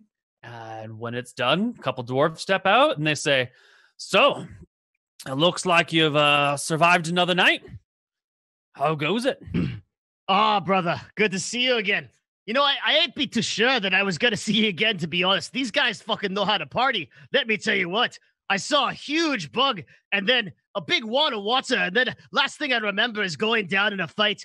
10 of these bugs all around, arrows and magic and all kinds of shit going left and right. You wouldn't believe it was the battle of the century, worthy of the tales and the songs. Well, I believe every word you've been speaking. Good I'll on tell you, you son. a bit more over some good ale. You Well, brought the beer, let's get you right? Something. It's waiting back at the shop. Didn't know if you'd be alive or dead when we opened the gate. It's anyone's guess. But these Yeah. guys, they got a good head on their shoulders. And this one here, points to the monk, he dragged me out of there. I don't think I'd be the same or even I'd be 2 parts in a bug's stomach if it wasn't for him. The dwarves take turns patting the monk on the hip because that's about head height for them. Yeah. And of course, the same goes for the dwarf here. If he wasn't here, we would all be dead. Well, of course. How'd you expect to get through these tunnels without a dwarf by your side? Damn, your accent's so good. I gotta practice. Come on, boys. And they lead you away. And you can take another short rest or a long rest. I don't know if you guys really care if you spend a long rest here. You sort of check in with Yaka as you please, which sometimes isn't for weeks at a time and sometimes isn't for months at a time, but seems to be fine. So you guys can rest up, get back all of your hit dice, get back all of your HP, all your spell slots, all your channel divinities, all your key points, your battle master dice, your transformations. Are we resting in Blue Steel City? No, because that's far away. You'll be resting in one of these other minor dwarven villages within the mountain. And why doesn't? Oh, I was going to do XP, but you can talk instead. Yeah, in the meantime, we want to make sure they get that city mem so we can actually exit it. And right, that was what I was about to say. I wanted to tell the dwarves like the whole story, reiterate it, like basically as a royal guard, I was going to like kind of make an official request to send the guards to that part of the city so that we can, as per the agreement that the party made, to get that set up, that trade route.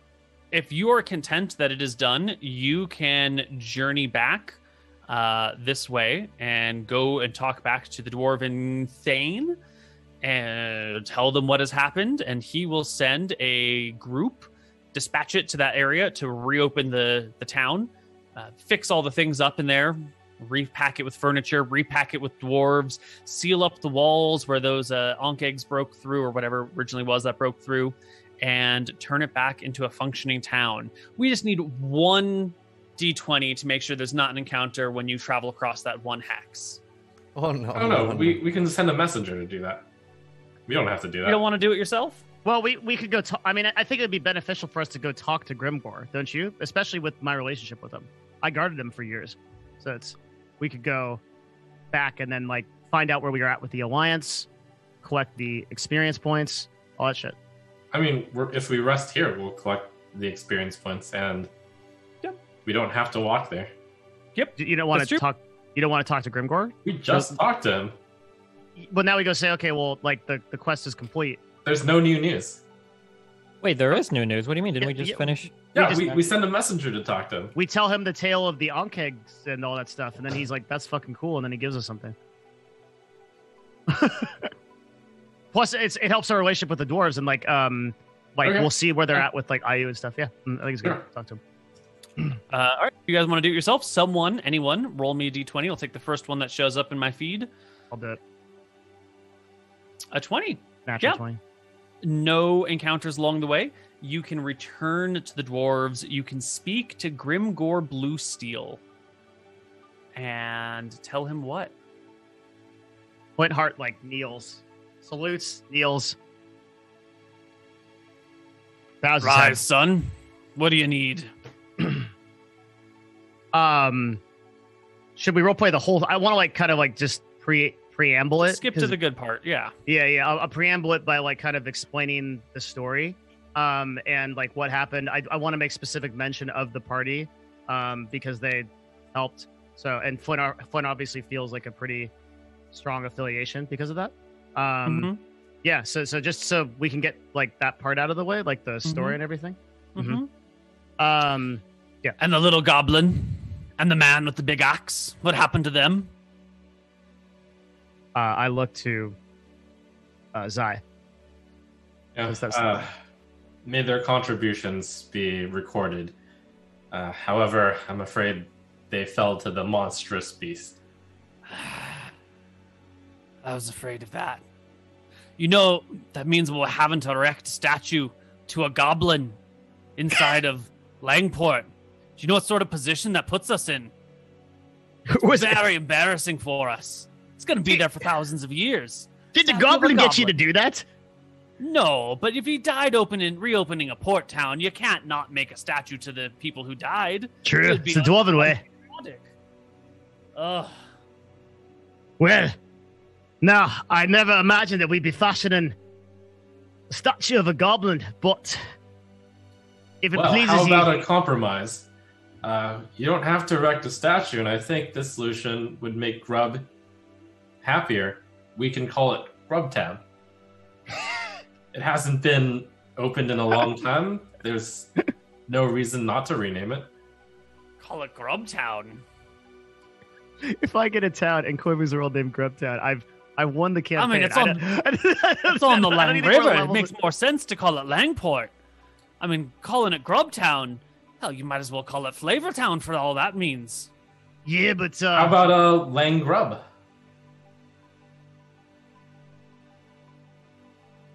And what about the man? Do we call it Langgrub Minsk?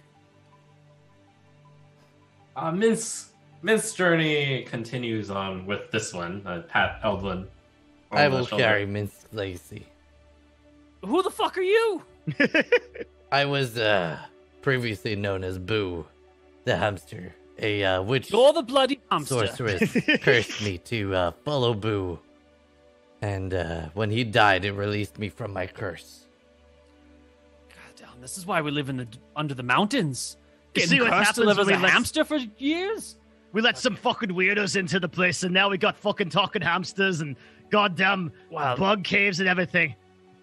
I am sorry, Boo, for the fall of your man. I'm sure the two of you were quite close. Not particularly, but he gave me sweets. He looks so confused, like he doesn't understand anything that's going on, but like keeps it together and is like, all right. So we make a statue to Minsk and then call the place Grubtown. And you think that'll honor them well enough? Grubport. Being that it'd be Grubport? a port of nothing, right? Grubport's a Grubport. Grubtown. Grubport makes more sense to me. Langgrubport or Port Langgrub? Langgrubport? What did you say, Monk? The first time you spoke. You said something wise and I wasn't listening. Langgrubport sounds pretty good.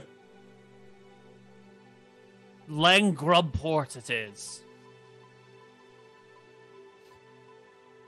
And we'll make a statue to the man. All right. Well, we'll get that opened as soon as we can.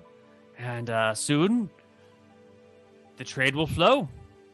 As soon as the people of Ayu find out about what's been going on, and if they are connected to you all, as you say they are, then Bob's your uncle. I think that's the human expression. Well, we head up there to talk to them next. And if it's all the same to ye, my lord, mayhaps I travel with these adventurers until we bring back the hammer and bring it back to the dwarves and do it right. I don't particularly care who you travel with, but you're going to get that hammer, aren't you? If it takes these people to get the hammer, then it takes these people. But if they end up going fuck off nowhere, keep your eye on your family. Keep your eye on your clan. I, Remember me why lord. we're here. I, me lord. I follow you to the end. I feel that I owe a little bit to this monk and his friends for what they did to save me life back there. Dwarven blood and all that. Yeah, of course. Try not to pick up any of their weird things, and don't get yourself turned into a hamster. Please. I wouldn't know what to do with you. Aye. Well, you would just feed him some mangoes and he'd be fine. If you get turned into a hamster, I'll give you to this one. I'll give you to Boo. He'll take care of you. Oh, that'd be great. I've always wanted to have somebody else as a hamster. Splendid. After all the weird shit I've seen in the last couple of days, I wouldn't put it past it, but I'll try my best, me lord. All right. Well, why don't you all settle down and take 7,650 points of experience? Damn, 7,000. How much? 650. I guess. So what happens when you die? I just start from 0. You start from the minimum of your current Level 5. level. Yeah. Okay. So the minimum for level 5 Is Is in- 6,500. Correct. Yes, it is correct. So 7,550. That'll bring you to 1410. No, Which is level 6. 150. Woo! That's a fast level. Wow. It's a It very is. fast level. That's actually awesome, Koibu. It's 14,150. 14,150 for the two of you. Zai, what did you get to? I got up to 26,795. Woo! So you hit 7. Oh my Corin, god. what did you get to? 25,177. So I'm also. Ooh, you also hit 7 then. Okay. It looks like everybody in the party levels. So why don't we just go straight down the line, starting with Corin. Give us your HP roll, or take the average if you need, and tell us what you get at your level. What do I roll for HP? It's 1d10 You are plus. staying fighter, right? Most likely, yeah, I think so. Yeah. Then it'll be a D10 plus your con. Oh, don't fall for the bait. Take that average. When I take the average, when I Roll roll it. so well, my con is 2, so it's 1d10 plus 2. I'm Sir? feeling a good 10 HP here. Oh, fuck. 7. Yeah, it's average. It's average. And what levels or what abilities do you get at 7? It says I got another martial archetype feature, which I think means like one more superiority die, and I think I get to change out one of my attacks. Oh man, I'm excited. B, C, D, E, F, fighter. Martial archetype. Level 7. You can add half your proficiency bonus, rounded up, to any strength, dex, or constitution check you make that doesn't already use your proficiency bonus. In addition, when you are making a running long jump, the distance you can cover increases by a number of feet equal to your strength modifier. Oh, that's very nice. Wait, what? Well, I mean, that won't help you because you got low strength, right? No, Or this sounds average. like a different archetype. I think you're reading from Oh, either you're right. That's the Eldritch Knight or champion. Yeah. I'm sorry. That's champion. Mhm. Know your enemy. Starting at 7th level, if you spend at least 1 minute observing or interacting with another creature outside of combat, you can learn certain information about its capabilities compared to your own. The DM tells you if the creature is equal, superior, or inferior in regard to 2 of the following characteristics of your choice: strength, dex, con, AC, current HP, total levels, fighter levels. All right. So you can get to know your enemy a little bit better. Gotcha. And you gain another superiority die at 7th level and 1 at 15th. So you should have 4 superiority dice now. Nope, I already have 5? 4, so I should have 5 now. Okay. Then I think I get to add 2 maneuvers, and I get to swap out one I already have. Yeah. Cool. So while you are fiddling with that, let's go look at Zai. What does our monk get at 7th level? At 7th level, I gain the Evasion ability, which is great against all your breath weapons. It says your instinctive agility lets you dodge out of the way of certain area effects, such as breath weapons or a fireball spell. When you're subjugated to an effect that allows you to make a dex saving throw to take only half damage, you instead take no damage if you succeed, and only half damage if you fail. Perfect. Wonderful. Also, And I get Stillness of Mind, which if you ever charm or frighten the party, I can take an action to not be frightened or charmed. Ooh.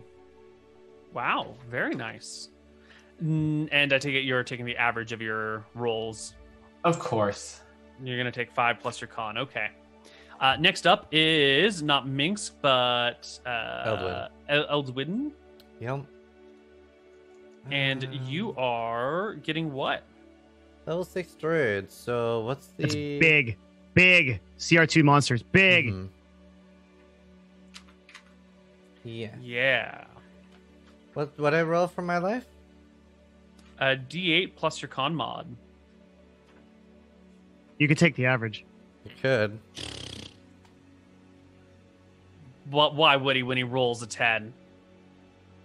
Well, he So rolled nice. Did he roll a He 10? rolled a 7. Yeah, He rolls yeah. a 7 and 3 is 10. A 7 out of 8 is pretty good. And then I get the what's it called? Circle of the Moon. Mm-hmm. Oh, and my attacks are now magical. Starting at 6th level, you can transform into a beast with a challenge rating as high as your druid level divided by 3 rounded down. And starting at 6th level, your attacks in beast form count as magical for the purposes of overcoming resistance and immunity to non-magical attacks and damage. Lovely. And I get one more spell slot, but I don't think I get any more spells. You get 1 additional spell slot, and you can memorize 1 additional spell as well. You should be able to memorize your druid level plus your wisdom modifier. And last but not least, we have Flintheart, the Paladin. What do you get at 6? Wait, how do I increase my spell slots in the spellbook? If we change your character level, it'll automatically update your spell slot level. Awesome. So I will quickly adjust your character stuff for you right here. I'm just gonna look for a spell. Cancel that shit.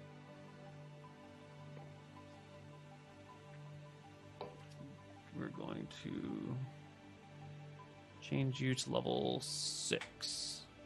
Voila. And now you should have 1 additional spell slot automatically. Last but not least, we have our Paladin, LMNOP. What do you get at 6th level? I get the reason I picked this class, which is Really? a skill called Aura of Protection. The way that it works is whenever you or a friendly creature within 10 feet of you makes a saving throw, that creature gains a bonus to that saving throw equal to your charisma, which is 4. Ooh. So, any saving throw? any saving throw. Even death saving throws? That I don't know. If that is that actually a saving throw technically? It's called a death saving throw. Shit, man. I mean, it would make sense as a paladin, right? I mean, like Yeah. the holy aura and everything. So yeah, I guess so. Yeah. That's So cool what you're as hell. telling me is that you guys are so much harder to kill now that you're ready for the next level of monsters. Well, I'm level 6, so I'm super good. I really like my character. Everything's going good.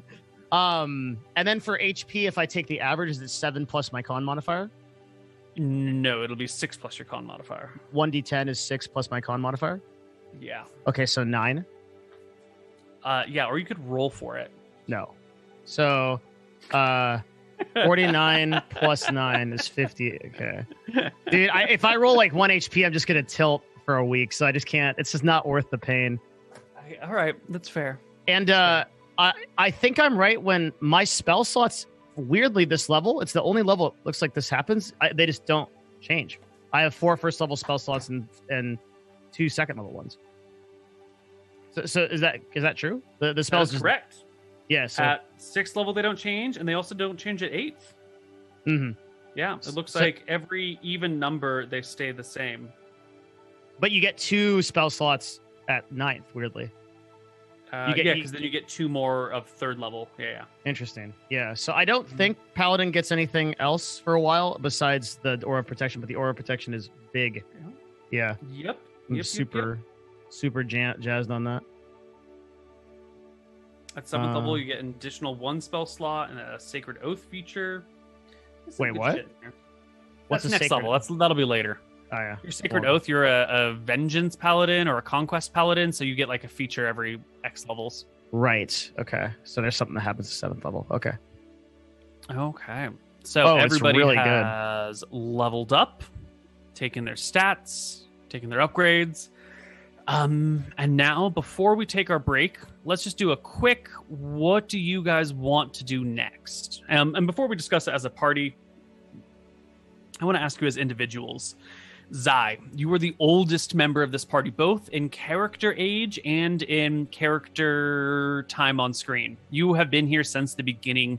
You are arguably the leader of the party right now. You don't necessarily always have them at your back, but you're the man with the mission. What do you think the party should do, or what do you want to do next? Well, it's clear for too long, this entire region has been a backwater civilization. Once we unite all the cities, we can actually perhaps be powerful enough to travel to other nations and take back what's ours. So what's next for you guys? Where do you do from here? First step is uniting the island. Second step is to kill that Kraken. All right. Corin, you are the second most experienced member of this party. What do you think should be done next? I mean, it seems like we're doing a good job killing shit. Seems like we're doing a good job opening stuff up. So, I mean, that's kind of our goal, and it seems like it's working. So, yeah, just continuing on that path. All right. Eldwin, you were sort of the third longest reigning member of the party. You've been here since Minx has been here, sort of. What do you think is the next course of action to take? Or what do you want to do now that you're free? Eldwin is so confused. Like, he doesn't know what to do. Whether he wants to try to find the witch that impersoned him as a hamster and try to kill her, or if he wants to, like, continue with the party. He's still, like, trying to figure out what he wants to do. He's just spending a lot of time thinking right now. Okay. And last but not least, we have Flintheart. Well, you sort of have a goal in mind, a very specific goal in mind, right? Yes, Flint wants to unite the dwarves, bring honor back to the Blue Steels as the rightful leaders of the dwarves of the entire island. However, having been saved by Zai, there's a certain dwarven allegiance that comes with that, as his life was saved by people that he sees as not really owing him anything. And he knows that they went through a deliberate effort to do that. So I think that Flint is along for the ride for what these guys may want to do, as long as he's kind of edging them towards getting the hammer and those next steps of uniting the dwarves. He's always going to keep his mind on that, right? His first allegiance is always to the Blue Steel City. But I think there's a serious bond with this current party because of saving his life. All right. So why don't we take our break here? When we come back, we will see exactly where the party goes from here. Hello, everybody. Welcome back to Bears of Arcadia. We are discussing grappling, shoving, and open-handed maneuvers. You hit him with a pig? The only thing I was thinking, Trump, is that like we can do attack and then grapple without using any key points or anything like that. It's just like because so many of us have double attack for free. That's all I was thinking. That's true. I think it's just usually better to attack than it is to grapple, especially since we've just got advantage anyways by being on the other side.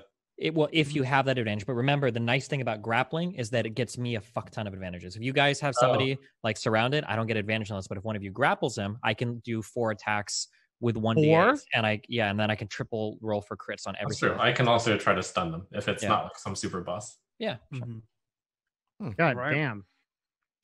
So the party is resting in the dwarven town. Oh wait, one more final thing for grappling and shoving. Is that only on creatures your size or smaller? Sorry. Grappling must be no more than one size larger than you. What if you know jujitsu and you Same can with do shoving. another size?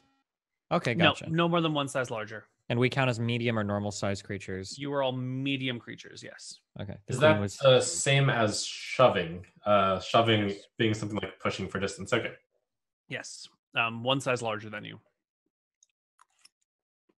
Okay. The party gathered together in a dwarven inn.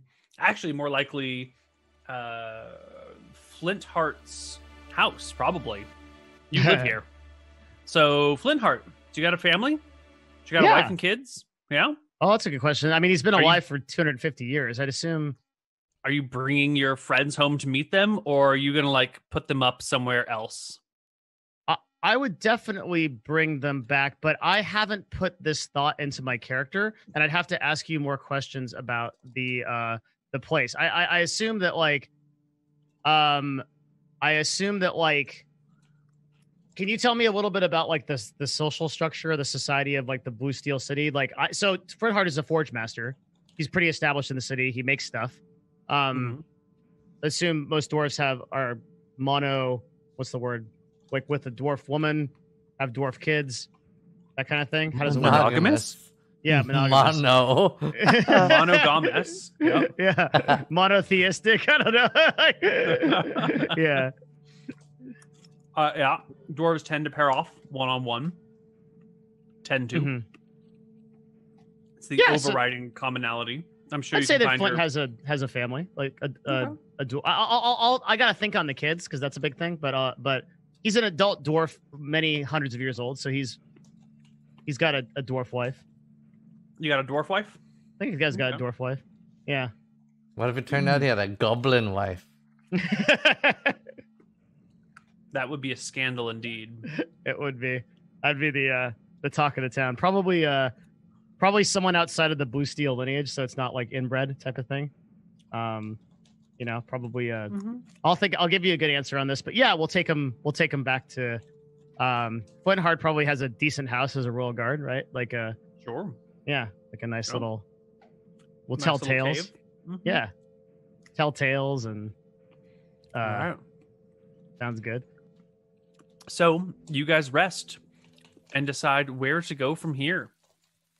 I know you say you want to unite the island, and that's a great plan.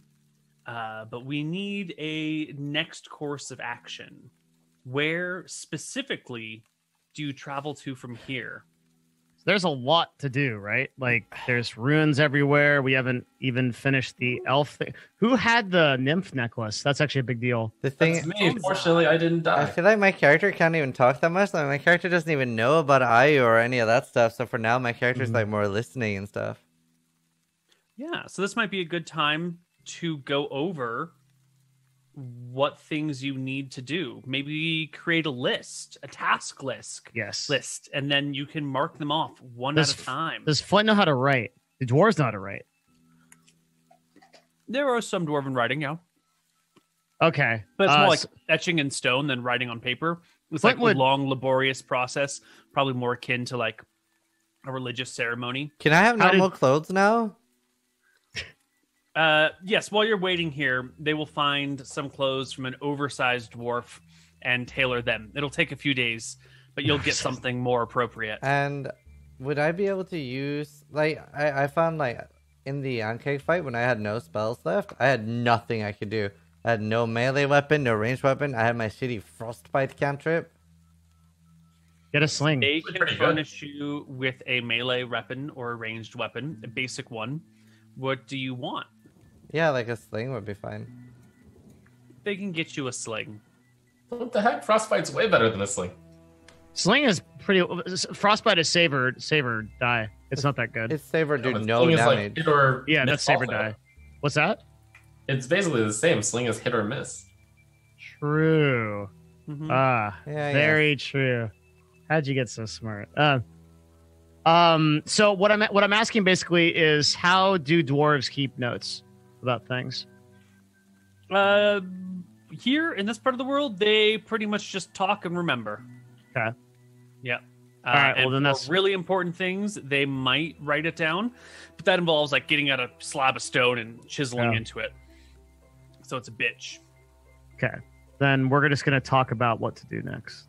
Right. You guys can write notes because you're players. So what I are the will. things that you need to do? Let's list them out.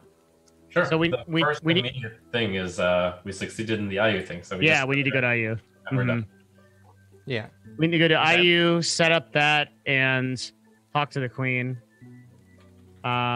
We need to get the dwarven hammer from Porthos, right? Yep. There's stone tablets at the Ember's Keep. That was originally our plan because we thought that it was going to be too difficult to go to Portheus. Embers keep stone tablets. That's for Riki. Yep. Okay. And then there. That's about it. I think there's We some other have the amulet that will solve itself for Bastion someday. Hopefully, yeah. Um, The one that's searching in your soul and seeing if you're good people or not.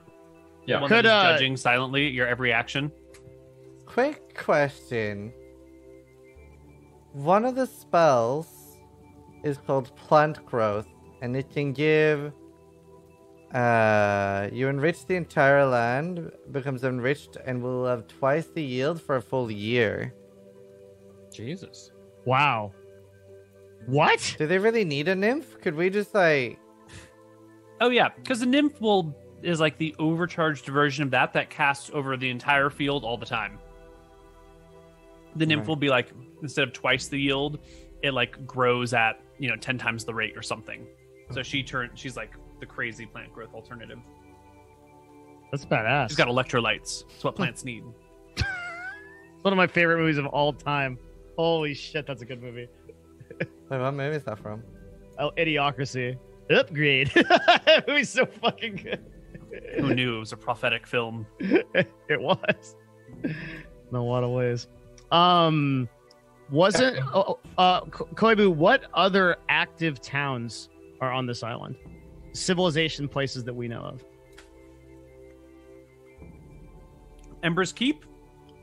Okay. You've never been there. Riki, you've been there, but they aren't in your fold yet. Ayu is basically with you. You just got to finish it off. And the various dwarven clans. Oh, and Solvang, which doesn't look like it can really be in your fold. It's more of an extension of the elven civilization than of yours. But we gotta we're gonna unite the island. That includes the elves, right? We gotta find a way. Is it really just these three things? You got to get the hammer for Portheus, the stone tablets of Edinburgh Keep, Ayu. What's and 4. The nymph thing? Oh yeah, 4 is nymphs for Bastion, and 5 would be Ember's Keep. Mhm. You don't know what to do to bring them into the fold, right? You Right. need the brass tablets for Riki, but then Ember's Keep also needs to be Want visited something. at Yeah. some point. Mhm. It's likely that they'll have their own desires for you. Mhm. That seems to be how people work. Yeah. So, with roughly 5 tasks left before you, the nymph one is passive anyway. It's really only 4 things to do. I guess we go to How do we Io. want to go about this? Are you right now? Yeah, and then I would make the argument that Ember's Keep is 2 of the things, so we should go there first. It'll be up to Flintheart on how stubborn he is on getting us killed, getting a hammer. Getting us killed. Is it possible that is it too much out of the way to stop by Solvang again? It'd be nice for me to get more elven arrows. It's not necessary, but it'd be helpful. We might as well. Yeah. There's no reason not to. I don't think Flint will push back too much on that. I think he knows that the hammer is like an overarching thing. He also knows how strong the deep spawn are, so he's not incredibly Not enthusiastic. keen on about dying that. either. Yeah, seems like a pretty yeah, that also might be a thing where we can as a result of the alliances we can get people from every city and then go and actually have a fight Yep. with dudes there. Yeah. Solvang's on the way to Ember's Keep, and when I say on the way, I mean really loosely. It's on the way. So cool. So I think we go to IU first, talk to the queen, get that set up, and then leave from IU to Solvang, leave from Solvang to Ember's Keep. Yep, sounds good. Okay. The party will travel back to the northern dwarven trading town here. Oh, since we were talking about that, I had the idea to talk to the dwarves. Any presence of the dwarves in Talbid range? In the Talmud range, no. There are no dwarves in the Talmud range. But since you're here and talking with them, you will find that there are dwarves in... what is this mountain called? Mount Sky Shroud. There is a collection of towns and tunnels in Mount Sky Shroud. Who steals? No, it is a third dwarven faction. We can go into it more in depth when it comes more approaching. Okay. So but we should also put that on the list because aren't there 2 dwarven well, they all come with the hammer. Is that our understanding? Right. So the idea is if someone can get the hammer, they can unite all the dwarves. Got it. Even the ones The who Arcadian hammer. Okay. Okay. Okay. Someone give me a D20 to cross that one patch of jungle. Okay, rolling it. 18. Easy peasy. You scoot across, travel through the tunnels, move into Grublangport? Or is it Grubport? I think Port Langrub sounds the best. Yeah, Port Langrub Port Langrub. is slowly being pieced together.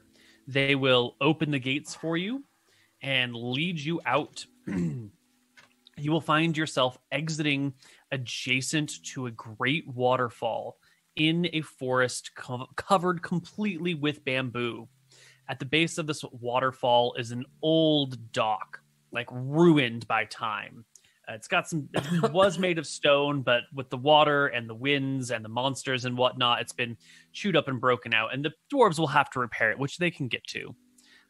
And this dock is on a large pool next to the aforementioned giant waterfall, and this is the start of the Lang River as it heads out to the sea. You know, if you follow this, you will be able to get to Ayu pretty much right away. As soon as the sun hits point, he goes, just joshing you. No, it looks like we're fine. I looked super nervous and was about to tackle Flint into the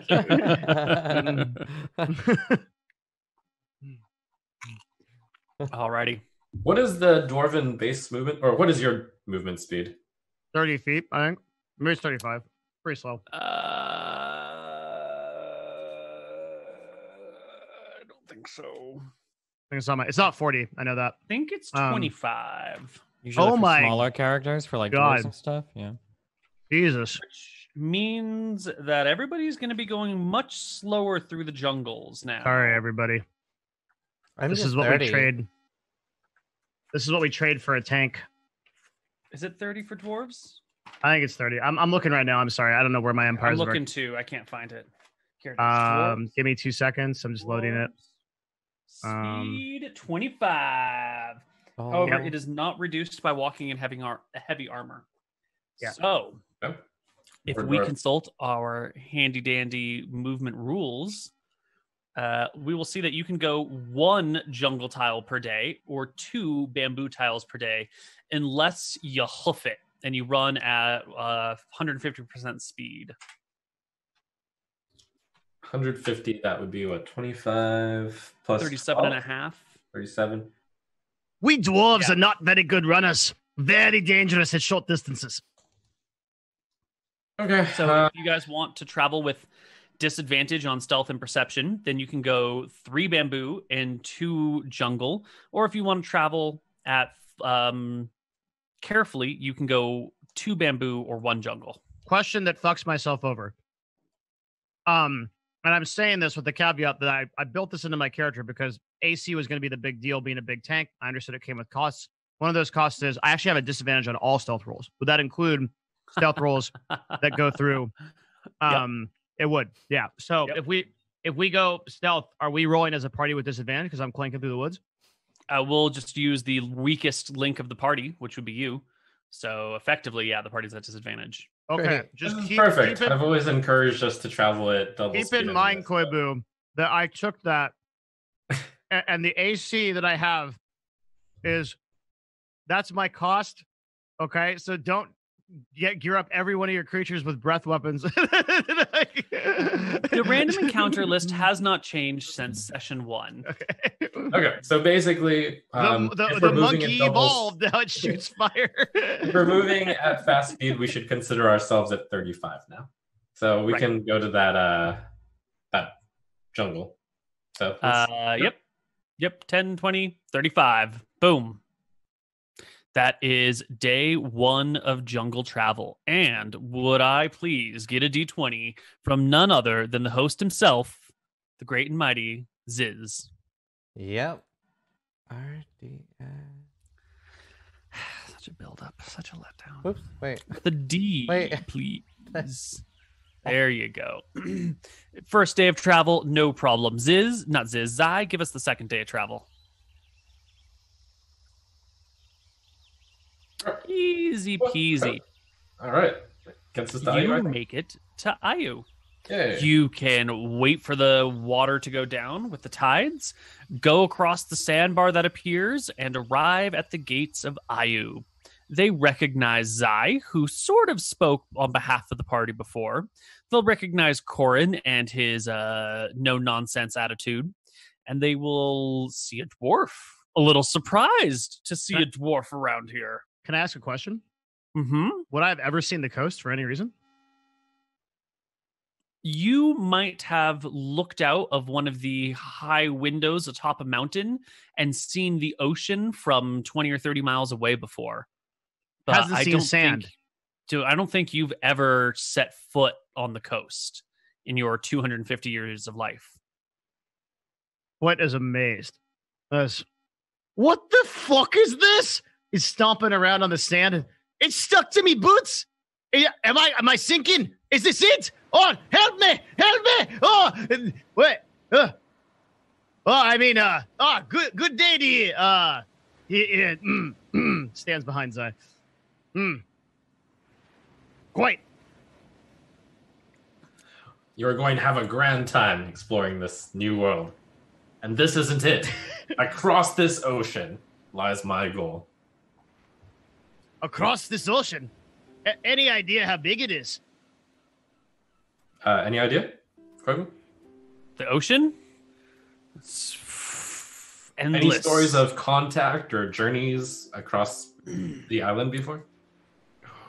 Not that you would know. Now, the dwarf, you've heard stories passed down through the generations of your people, your very long-lived people who still have some forms of writing, some old stories. You know that once upon a time there was travel here from far away, and that it took a long time to get here, but it's always just been phrased as a long time to the dwarves. And over the generations, that has become questionable. Like, is it a long time as in a couple of lifetimes, or is it a long time in, like, you know, a really long, shitty afternoon that just drags on and on and on, and it feels like an age? Well, it's got to be pretty long because the dwarves that are here haven't heard of it, and 250 is like an average dwarf adult. Flint's like at least 200 years old, so like he hasn't had any history with or contact with outsiders in that right. whole time. No outsider has come in 1,500 years. But when a dwarf says it'll take a long time, does that mean hours, days, weeks, months? It's hard to really know. Yeah. You're right. Yeah. The humans have been too busy fighting for survival, and they lost their histories. And so you guys only have the vaguest of notions of like another land, a greater place that isn't this like savage, brutal wilderness. Now, you telling me that be where you want to go? Off into the other land? Yes, it is my dream that someday, when this old man is put to peace, that the children of this land will be able to go to other places and trade will bustle and new cultures will flourish. Why? You got perfectly good mountains right over there. Well, what if there's really good alcohol from other places? Good ale? Now that's something you can sign me up for. Exactly. What if the ale in far-off lands is even better than anything you'd ever dreamed of? Well, I can't imagine that anything is better than what a dwarf makes. But maybe there are other dwarves in that place and they make some good ale. And that'd be a hell of a time at a party if we went to go see them. That's right. It would be quite the party.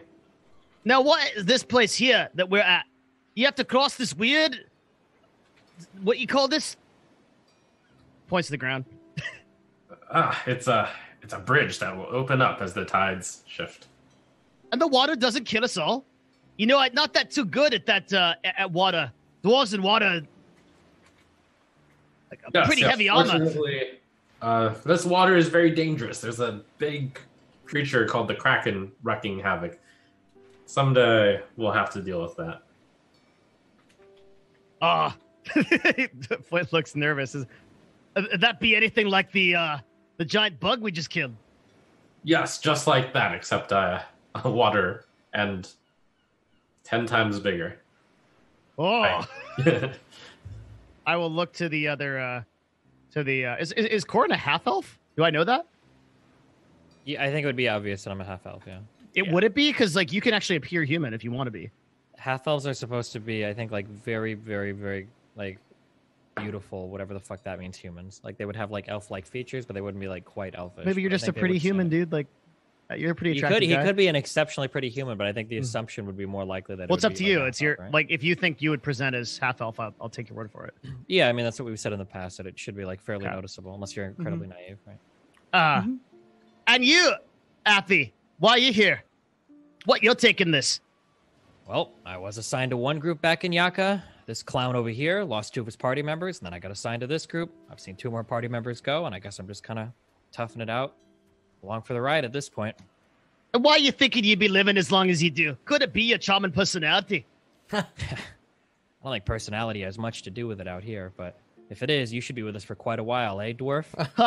I like this one. A good bite to his gab. Well, you're welcome all the same. Now, you have any interest in getting off the island? I don't know too much about this getting off the island business. I think the monk here has a dream that's a bit bigger than his britches, but I mean, I've seen some pretty amazing stuff so far. I guess we'll see what happens, eh? I guess so. Starting with this whole this magic city is floating in the island here. There's the water pots is amazing. How they have a wizard or something? A wazak. Why, we must simply wait and allow the magic of nature to occur. And I just sit down on the coast. Sounds like they have a fucking wazak if I've ever heard it. Someone pot in the water or whatever. Well, you might not be able to explain it, but the tide rolls out, leaving a path that you can follow to the keep, to the town of Ayu, off the coast. Cool. I stand up and walk calmly into the ocean. I will follow him far less I follow as calmly. well. Yep. All right. You will arrive. They will recognize you. They see Corin. They see Zai. They don't know the others. They're a little perplexed to see a dwarf here, but they open the gates and let you in. And the first guard says to you, "Hi, welcome back. You brought a dwarf?" Yes, isn't that amazing? We've accomplished the task that your leader, searching my memory, leader knew. Some kind of gemstone, I think. Sounded like. I got it. Opal? Opal? Queen Opal. Yeah. That opal set on us, and this dwarf Flintheart is proof of that. We have set about establishing a road straight from Yaka to Ayu. Now, please, we need to talk to Opal. What the human says is true. That I would add, ain't no one be bringing a dwarf nowhere. Dwarf bring himself somewhere. Dwarf here on his own position. Ain't you never Is seen a as dwarf gruff before? as you thought I would. No, I'd never seen a dwarf before. Well, I ain't never You're as seen gruff no. as I thought you would be. I ain't never seen no island dwelling Wazik either. And how you open the water like that—that's some impressive shit. We have the greatest magic of all at our hands. The divine powers of Falumbra herself, the goddess of souls, the channeler of life, the great moon that moves the waves. Ain't you ever heard the good word of Sayor? Of course we heard of Sayor. Who Say do you it think after helped me. us build these walls? These Indeed. castles, these towers? Sayor has been by our side since the very beginning. This is the work of me lord. And he kind of like walks around and kind of does a cursory look to see what he sees. Splintheart seems very pleased by this. I mean, like, they succeeded in stacking stones on stones, right? Like, these are technically walls, but you can tell that these things are going to have to be repaired like every 100 years or so. They'll basically have to rebuild the walls or like patch up them. So like the quality is lacking. You look at the grout and you can tell right away that the limestone to sand ratio is way the fuck off. There's way too much sand in this. And it's making the concrete just like chunky and it breaks apart more easily. Also, the water they're using has got to be fucked up because it's not binding properly. They're probably using, instead of like nice pure water, they're probably using like salt water that they just pulled out of the ocean. These fuckers aren't doing this shit right, but technically they're stone walls that will last. And since they're humans mostly, like they'll have to rebuild the walls once in a lifetime, which maybe that's fine for them. For you all, you want walls that'll last 500 years minimum. You know, you don't want to have to rebuild a wall in a dwarf's lifetime. That's just embarrassing. But you could rebuild your grandfather's wall, and that's a thing of pride. You know, these guys, you could build them. You could do this in their sleep. Kind of like edge Zai on the shoulder, lean Bever and whispers like, "These ain't much effort of these humans now. You get a couple dwarves in here, and we build some real things, you know." Excellent. We may require your help in the future then. Anyway, we off to see the Queenie, is it? The guards will lead you through the streets and take you to Opal. You will pass the trees with the forest gnomes in them, and soon find yourself at the palace. You are brought before Opal herself, the queen, and she greets you with grace and charm. She smiles and nods and says politely to all of you, welcome back to Ayu. How goes your quest of reopening Langport? I remember that last time Corin spoke to her, so I'm gonna I just subtly try to nudge Corin to the speaking position by purposely walking behind him. I mean, we're back here before you. You see, we've got 2 new members. I think 2 and 2 goes together. It's pretty obvious we've cleared the tunnels out. The path should be open. Splendid. Splendid indeed. And with this, with the first trade wagon, we will, or the first actual exchange of envoys between Ayu and Yaka, Ayu will feel comfortable that we can announce ourselves allies of this great union? Republic? What did we decide to call this collection of city-states? Does it have a name yet? I don't have names for groups of people greater than 10, so you'd have to talk to the monk guy back here for that. What were we calling ourselves? What kind of collective? Why, this is for people... this is indeed a cause for much thought. We'll think about it. But for now, perhaps you could lay the paving of a road towards the newly christened Port Landgrub. Port Landgrub. Yes, it is the Dwarven trading site, formerly known as Port Lang, which I'm sure you're familiar with. I am. So, Rob, was that not the name of your little goblin friend? The Yes. Adorable nuisance? Yes, unfortunately, that was one of the fatalities in the act of connecting Ayu and Yaka. I see. But so he shall be remembered in trade, which is the longest form of remembrance. I suppose naming a town after a person is surefire a way to get them remembered.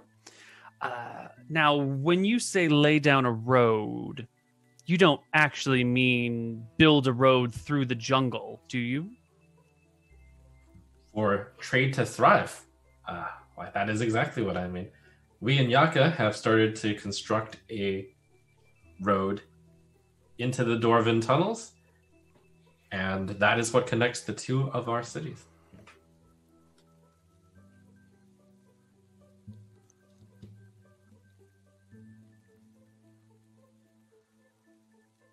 Okay. Then road it shall be. That's a big She thing. ponders for a long moment. The logistics of this project are going to be a nightmare. This is probably going to be the task of her people for the next few years. But she feels confident that it can get done. Nice. Well then, thank you. for opening this, and I look forward to our two peoples, our many peoples actually, prospering under a united cooperation, a united front, and united trade. Aye, milady, if I could take a moment of your time for perhaps an offer. Yes, Mr. Dwarf. If it's be okay with my monk friend over there. I was taking a look around the craftsmanship of he's trying to keep a very serious face of the area, and I was thinking that we could send a couple of dwarves up in the next trade campaign, and maybe speak with some of your crafters, strengthen up those walls a little bit with some good dwarven engineering. And perhaps in exchange, we could work out some food or some ale, something you may have. Have you ever had salmon? Salmon? No, some kind of, no. What about oysters? Mussels, crabs, clams, lobster? The only mussels I've got is these. Well, and let me tell you, they're quite something. We have wonders that your people have probably not tasted in 500 years. Bring your builders to us, and we shall feast them every night. For here in Ayu, there is never a shortage of food. The sea provides for all of us. Then that sounds like a deal. The next time I'm traveling through my home, I'll tell them, and they'll bring they'll bring some group up. Splendid. Very good. Please rest in town as you need. My guards will show you to a place that you can call your own while you're here. All right. And we can add IU to the pack. Nice. Now, if anybody die, they will res at, I think we said level 6 now. 1, 2, you'll start 3, 4, 5, 6. You'll start at 6. That's great. Can goblins be managed by people? That was the random question. What are your expectations of the word manage? So there's goblins that are wandering around here now that are kind of sort of wanderless now. It was goblins before that we united under one guy that we killed, right? Orcs. Oh, that was orcs. Can orcs be managed by people, or are those like evil in your world? Let's call them independent enough that they wouldn't want to be ruled by you without like a cultural revolution. You'd need to like unite them under one orc and then have the orc be like, fellow orcs, let's not be orc-centric. Let's accept other people. Okay. All I'm thinking, my neoliberal trade principles are coming in here. You've got wandering groups of people that have nothing to do. You've got a massive road that needs to be built. You got a work opportunity. You got potential workers offering protection. Yeah, I don't know if like goblins have like a mind to be managed like that, or if they just like want to run off and fucking meme. I don't know. Well, what do they do in Yaka? They do live there and work, don't they? Yeah, they mostly We brought farm and dig in the earth, and they're not like great industrial people. You know, they're very live in the moment sorts of creatures. Like you would like to live as a goblin, but you wouldn't want like goblins to exist around you because they kind of blow off their time and they're slackers. And goblins are like Bernie Sanders back when he was living on communes, and he would just like talk about big ideas but not actually do anything. Whoa. Oh, well, maybe we can bribe the dwarves to build some of this road for some fish. The other thing is, is part of United this island like removing the orcs? Is that like a thing we got to do? Because like, I mean, if the orcs become problematic to any of the cities we bring into the fold, then we would have to deal with them. But assuming they don't, then we wouldn't have to. But I imagine at some point, as we become more and more united, there's going to be different problems around other cities that have to be dealt with. And if the orcs become a problem, we have to deal with them. It's also possible that the orcs are a resource. What, like Yeah, food? have we tried eating orcs? Labor. Oh. Well, yeah, that's what I was asking before, but it sounded like orcs wouldn't really be managed that way. well, it seems like you could. Force them to Yeah. be managed. Oh, like slave labor. Yes. Oh. Yes. Yeah. I mean, you have all these orcs. They have nothing to do. They should build a road for us. I like how nothing to do is the like slaver equivalent of, oh, they're free people. They're not doing anything. They're not. They don't have free jobs. People They're that- not contributing to the economy. They're potential labor. That's right. The orc stock market is so flat right now. Yeah. No new entrepreneurship, no new businesses. They need a stimulus package. Right. Mhm. We can UBI civilize every these orc. savages. We just get them to build the road. We get them to do the farming. We get them to clear the trees. Sounds like a win-win for everyone. How are you going to convince the orcs that they should stop their like murderous rampage where they kill everything and then just eat it and live life? They clearly can't be free? convinced. This is one of the things that'll have to be done through force. You just, use a bunch of rope, basically. But we also can't. We're not like us 5 people can't do that. We need like civilization to help. That's with that. right. We This need, is a big picture thing where we need like an army. Corral hundreds of orcs, thousands of orcs. I presume that like after we start uniting the last of the cities, we could get like a United Nations style militia that we control, and then have them do shit. That'd be pog, dude. We'd have like a military alliance of dwarves, elves, and men. Right? Like, it gets me excited. Yeah. Is this doing it for anyone else? No. Yeah, we could theoretically, yeah. Ziz, you in, dude? Wasn't planning on having any slaves, but I mean, if it works, easy In road Path of building. Exile, you were a slave. That's true. You're next. Wow, you're used to it. Every time you reroll on the beach, buddy. So going and enslaving the orcs is priority numero uno? no, it's just a No. thing Okay. we're thinking. But I'm gonna put it on the list. Okay. Yeah, I put it on the Cool. list. All right, we'll cross that bridge when we get there. So it's a real long-term empire building plan. I guess we'll go to Solvang then. Yeah. Are we done with Opal? Do we have anything to Uh, ask of her? I make sure that I treat the party to a feast of fish. I mean, I'm sure that's Sinayu.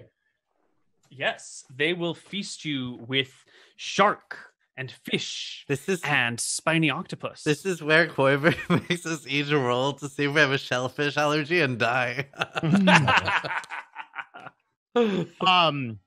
Koibu, does this actually unlock anything like in the campaign? I know you said Riki would unlock wizards and like hobbits unlock hobbits, shit like that. Right. Is there anything right. special in I think Ayu doesn't have anything special. I can't think of anything special that Ayu would have to offer. I don't think there's any classes that come with it. I don't think there's any races that come with it. Maybe if you really, really, really want to play a forest gnome, we could make it work. Oh, don't tempt me. You know that's my shit. Hey, that would be horrible for everybody in the party, though. I can't. You would have to be a spellcaster, and Yeah, then you would just there's- like sit on someone's shoulder the entire time. Yeah, it'd be extremely dumb. I really want to you'd keep have this. to roll like D2s for HP as well. Oh my god. I'm gonna I- roll but a I 1d20 for sea shellfish allergy. If I get 17, I'm allergic to shellfish. Okay, Okay, we're good. thank God. Why 17? I don't know. Okay. I'm rolling. If I get a 20, I'm allergic to shellfish. If I roll a Let's just- natural one, Oh, Whoa. Trump. Oh, you did it. Okay. All right. Okay. So the party looks forward. Now there's one nagging thing. Eldwin, you're not from this island, are you? You're Nope. not from this place. So this is your first time in a town. You kind of visited those dwarven towns for a bit, but you'd just gotten out of being a hamster and you're fucking in some caves and there's a bunch of fucking dwarves. Now you are walking amongst other humans in an open air town down by the ocean. It's a little bit more familiar. What are you doing to try and get your bearings and sort out where you are and what's going on? so Eldrin right now is sort of just biding his time, and Eldrin feels completely without purpose. Like, he's got these people, like doesn't really have any crazy bond with. Sure, Mhm. like they fought that queen, but he's sort of just, he was a hamster for so long. His memory's all fucked up. He doesn't know, like, he was definitely not on an island. He was on a mainland somewhere. And he's trying to figure out what his role is and what he wants to do next. So he's sort of just, like, going with it for now and being a bit down. Yeah. So what are you going to do about that? We don't know yet. We're just gonna go with these people for now. But like, you're not going to try and figure out where you are right now. You're not going to try and, I'm use this exploring as an the opportunity. island, and Zai keeps talking about wanting to get off that island, so there's incentive to continue with them there. Does he understand that you can't leave the island until the Kraken is killed? And you can't probably kill the Kraken until you unite all the peoples to work on that one task together? Yeah. Yeah, that's something he gets? Okay. Yeah, I mean, he's been here when I said that, so. Okay. I just wanted to make sure that he had some, plan. It wasn't just I don't know what to do with my life. Mm-hmm. Cool. Well, here we are. We can take our break and come back and set out in the direction of, where did you guys say? Solvang. Solvang? Mm-hmm. Yep. And then see if we can get to Solvang on the other side of our break. Yep. Or, whatever encounters we get into. And that sounds nice. So see you guys on the other side of our break. Hello, everybody, and welcome back to Empires of Arcadia. The party is ready to set out from Ayu and head to Solvang. Now, there is talk of taking a coastal route, and now that you are fully allied with Ayu, they would be happy to lend or give you one of their small boats for this. We would call it a canoe. And you could canoe along the coast from Ayu, up and over around this thingy, over to here, through the swamps, and then along the river. Is there any particular advantage to doing this? Well, you can move fairly quickly on open water. If you stay close to the coast and you don't get far enough out where the Kraken will be a problem, then it'll be a little bit faster to go this way. And a new set of encounters, or no encounters, because you're on the water. How can a Trollaroo get you Exactly, on the but ocean? this is sort of like our treat to Koibu, that if we roll well enough, he can just annihilate our party with 6 sharks in one run. So it's our gift to you. Also, I'm wearing full plate, and you have some fucking asinine rule where that if I fall off the boat, I instantaneously die and melt into the water or some shit. I mean, that's a little hyperbolic, but yeah, if you're wearing full plate and you fall off a ship into 1,000-foot depth of ocean, chances are you're gonna die. Yeah, so I am not down for this plan. We dwarves, we're not doing too well on the water there. I do mean that we will hug the coast. So, if there's any danger, we just paddle the coast. This is fine. What's the worst that could happen? No, because if I fall off the boat, I'm dead, even in 6 feet of water. It just doesn't make You sense. can play a forest gnome. The question is whether or not you would consider losing your armor to be the equivalent of a character death. Because technically what you could do, if this is something you're actually concerned about, is we could just take your armor off and you just have your armor sitting Or in the boat. I can turn into a sea lion and just go and just jettison you. We could just walk there like we've done the entire time. He's baiting us. He has this whole boat thing is a bait. There's no advantage to doing this. I didn't bring up the boat There's a thing. lot of advantage. Trump brought up the boat. Yep, I brought it up. What's our movement speed on a boat? How about that? We'll start with that. It's a great question. Movement speed doesn't matter. You and movement speed, always movement speed. It doesn't matter how fast we go in a world where time is whatever. Look at this swamp area. We literally will go 1 square turn because of you. We don't mind that. Maybe we'll see something cool. Because of you. Because of me. It's coming up. So basically, the map route to Jesus. travel there, it takes 1. Let's see, 2, 3, 4, 5, 6, 7, 8. It'll take 8 points 11. of movement to move on a water tile. So you can do 4 water tiles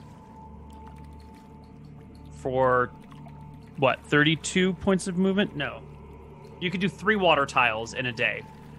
Okay, so we will It'd be like moving through bamboo. Yeah. we will save a week of movement if we go on water. Literally 7 days, by the way. Okay, maybe, but I'm telling you. First of all, the time doesn't really matter. We're not in a rush or anything. It's not like we're not in a mission where we have to do Let me time put stuff. it this way: we will get potentially, well, I mean, we'll roll 7 less times on the encounter table. That's bad too. It's less experience, less stuff happening, less content. The other thing too is, here's the real argument. More content because we get to the good stuff. The real true, but the real argument here is this is one of those situations I really try to avoid in D&D, which is if I fall off a boat, I just die, and I hate that kind of thing. Like, I can literally turn into a sea thing and like fish you out. It's gonna be a bunch of bullshit with save or die rules. I don't want to deal with it. Like I want to have AC over my character. Just take off your armor. Then I've got like Hey, 3 so AC. we have a chance to walk through some swamps. We literally just killed probably one of the most fearsome creatures to live in this mountain range. Probably can walk across land just fine. I don't think it's too big a deal that All we need right, to hop in a let's go boat on and land. sail across All the in ocean. favor of land, open hand. I'm All okay right, with it. land it is. Koibu, raise your hand. Now we're gonna go fight kill a Trollaroo. Let's go. But for what it's worth, I totally understand your argument, Trump, and I agree with it. I just don't like save or die mechanics. I just can't. Like I can't. What part of just take off your armor didn't you hear? The part where I have 3 AC, like they're like, and I assume like dwarves can't swim. It's gonna be a whole thing. It's gonna be a whole thing. We tell Opal, forget the road on the way out. Just use the river. Man, I have this cool, like, spooky paddling through the swamp track that we were going to use. It's fine. Well, We'll use our now it can be overland. the cool, spooky walking through the swamp track. No, it's definitely a paddling a boat track. It's far. It's all right. It's fine. It's fine. Sorry. Okay, we will do our 11 rolls instead of 4. All right. So, who wants to start us off on Me. movement today? Go for it. Fuck. 3, and move yourself 2 hexes. Remember, you are now traveling at disadvantage on stealth and perception checks. And this Whoa, is whoa, when whoa, we whoa, see- Whoa. Perception checks? Stealth checks. No, yeah, stealth I understand. But how would we disadvantage on perception? Because we're moving double speed. Yes, that's correct. Yeah, because you're moving double speed. So you I didn't are- know that. Okay, my bad. Ignore me. Just, In fact, you literally have to move double speed in order to get through a swamp. Mm-hmm.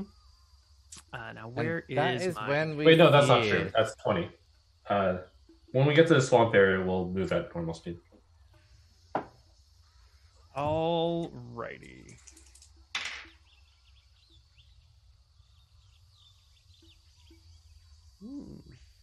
I changed my mind. I want to take the boat. Yeah, me too. After I rolled the 3. What? Maybe The the three boat low was numbers a aren't good- matter, right? There's just 3 or 4. Or wait, which ones? It's a- Who's remembering? 3, 6, Maybe the boat was a good idea. Like this is an encounter. It's not too late to go back to hiding. It's too late to avoid this encounter, though. Yeah, 3s are encounters. You're walking through the forest, the jungle. Who has the lowest stealth of the party innately, which is probably the lowest dex of the party? Is it the dwarf? My dex is 14. Oh, wait, but I think the plate mail means you have 0 dex still. What? I think like the No. dex bonus is 0 when you're wearing plate mail, or something like that. I don't think so. I don't think so. I'll look. So full plate has a disadvantage on stealth. Requires bunch of strength, and that's it. That's all it does. Doesn't have a weakness on. Okay, you're right. My bad. I have 6 stealth. Yeah, so dwarf, you are the lowest stealth in the party. I've checked everyone's stealth. Would you roll me a stealth check at disadvantage? And whoever has the highest perception in the party, roll me a perception check at -5. Or no, at disadvantage as well. The passive perception is at -5. Okay. My perception, I get a 5 modifier. Anybody I have higher? 7. Go. I think that's highest.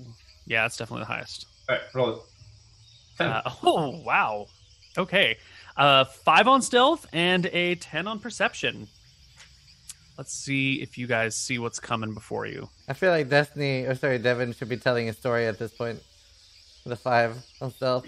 All right, dwarf. What's the story you're telling the party? That is As you're such a rousing that is through such the an jungle. improv prompt, dude. Yep. And there he was. He's arguing. He's saying, trying to put a dwarf in a book. Can you imagine it? I was thinking, I can't even swim. The fuck am I gonna do when I tip over the side, sink down in the ocean below, and meet the goddamn Kraken? And that's what I'm saying. Koibu, help me out here. That's so good. That's already great. All right, you are moving through the jungle. You walk through a bit of a clearing when you are ambushed by a tribe of orcs. You might have broken their leadership, but you have not slain them all, and these disparate factions are still operational. I am just bringing the characters over to a map. Since you started saying like the I heard troller. I heard like. I flinched. I was like. Alrighty. So here it is. The orcs will burst out of their hiding with a free round to do whatever they want. Whoa. Yeah, they actually Should've rolled well on listened their numbers this time. Should have listened to Trump. They will go. I would wait. This. What? This. Uh-oh, hold on. The attorneys are coming out. What? Is there a problem? No, I thought that was my character model in front, and I was like, I would not be in front. I can control Devin for some reason. Yeah, me too. Here, what's I'm this? just gonna. What the sorry. Koibu, help. I need an adult. You know, some of our. Never mind. That's a story for another time. We know some people at camp. I need an adult. It's a whole thing. It's a story for another time, guys. Jesus. All right. So the warriors move in first. They go for flanking positions on all the people in the front. And two of them have had to use their bonus actions to dash forward towards you because they can use a bonus action to move at speed towards a hostile creature it can see. And then they begin their bullshit multi-attack, which I know you guys love. Their bash my enemies to the ground and stab them while they lie there moves. So on the dwarf, we got a shove. You got to beat that 22 with an athletics or acrobatics check, dwarf. Do you know, technically, this is a good thing. Our future orc slaves are coming to us now. Yeah. All right. And now against Zai, you need to beat an 11 on an acrobatics or athletics check. Oh my God. And Corin, you need to beat a 12 on an acrobatics or athletics check. I mean, are you even trying? And you now need to also beat a whatever this is about to roll, if it shows up actually. A 20 on an athletics or acrobatics check. It's a little bit harder, Koibs. Wait. Ooh, well done. Wait. Trump succeeds. He's in my saving throw range. That's considered a saving throw, is it not? No, this is a skill check, not a saving throw. Okay. Yeah. Mm-hmm. All right, Corin, this guy's going to kitty corner you with his athletics check as well. Third time's a charm, though. Really? 14. Oh, all right. All right, Good Corin's one. still standing. Of course. But the other two are knocked down. Our orc buddy is also going to move here. And now we will start the attack round. So on the dwarf, who is prone, we will get the...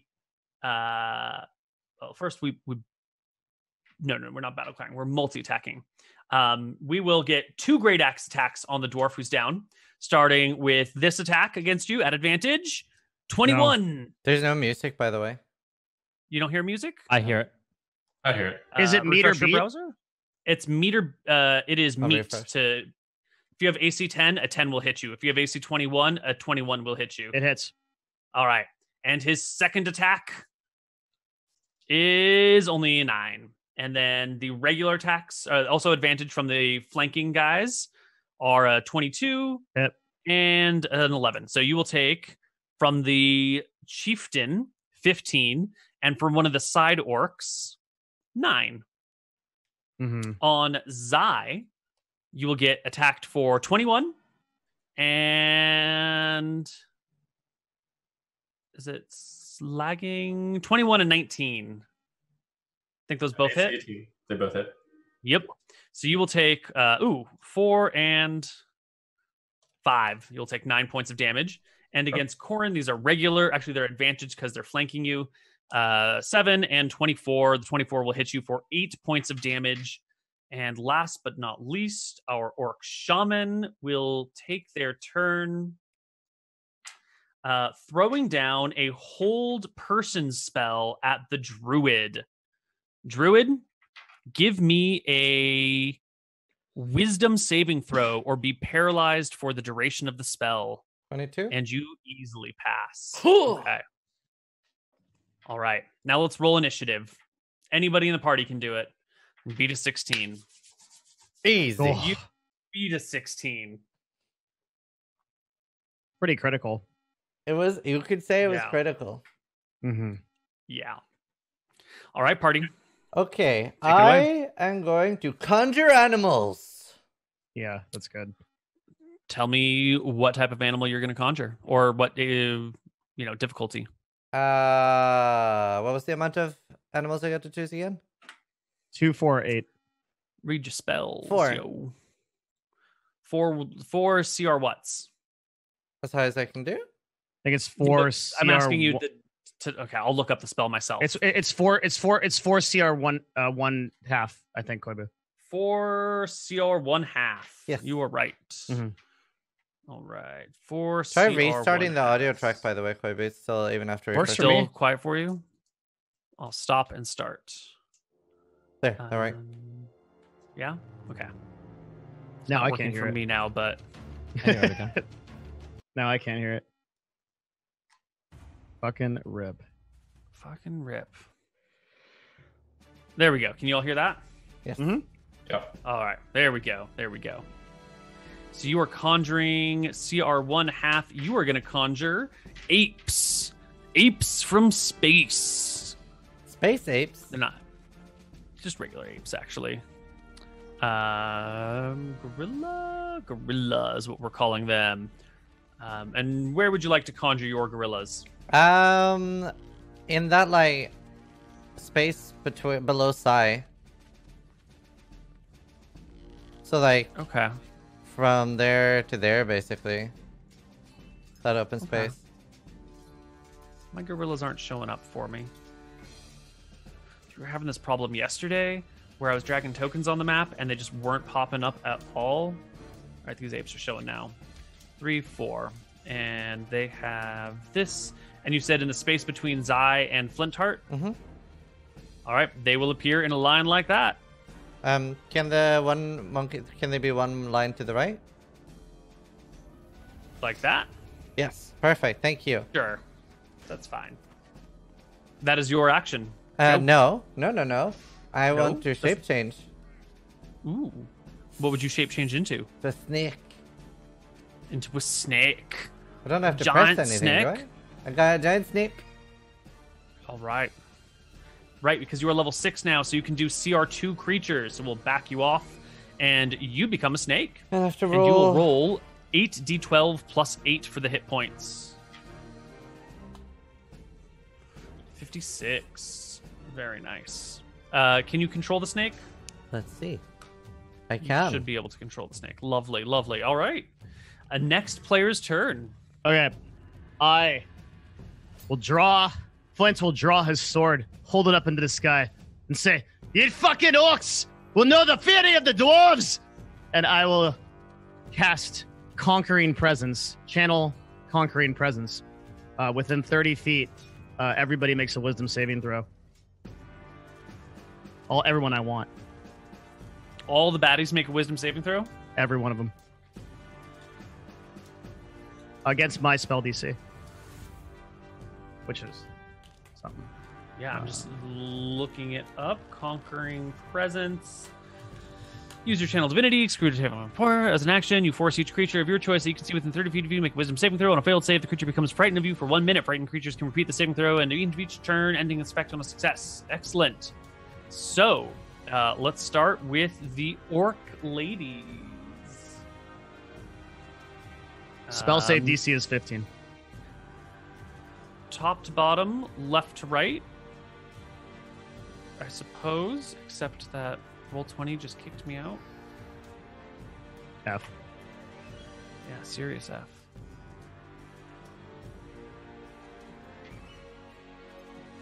Level 20, kick me back in. Here we go.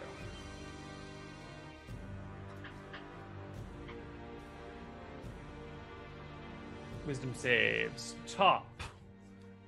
Fail next to Corin. Pass on the side of Zai. Fail. Other side of Zai. Fail.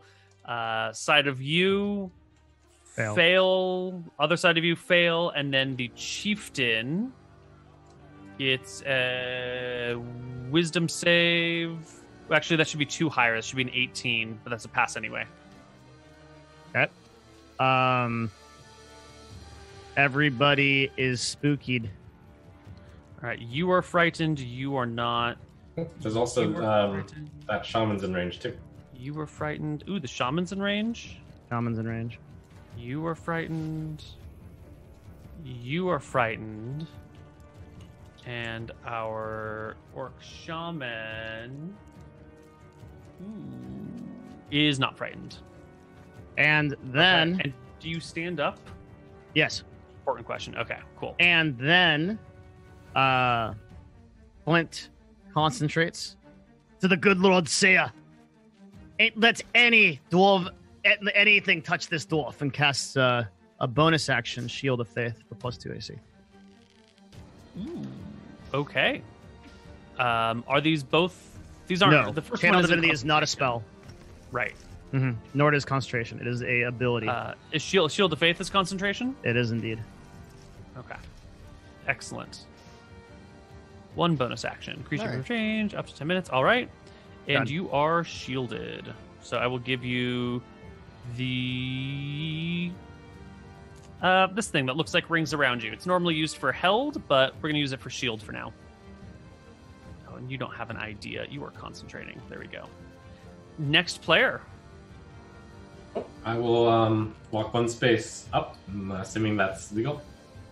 Yeah. Okay. I'm attacking the orc to the bottom right with 2 quarterstaff attacks. It's 24 and crit. Yes. 17. I can do math. Nope. 17 damage. Okay, and I'm going to use 1 chi point to do Flurry of Blows, which means I get to do 2 unarmed strikes instead of 1. First unarmed strike. Oh, crit. 27 for 12. That will kill that orc. Okay, and then the other one. Strike. To left. Wow, crit again. I don't think you have an advantage on the other one. Oh, I'll move here if that's. Ah, there you go. Okay, that's fine. You will crit it He's for inside 16. me. Yes. More aptly, he is crawling all over your snaky body. Must feel good to be this big and long after being such a tiny little fuzzball for It's so great. long. Yep. Yeah. I'm going to make it do a dex save or be knocked prone. So, right. Dexterity saving throw for our orky orc.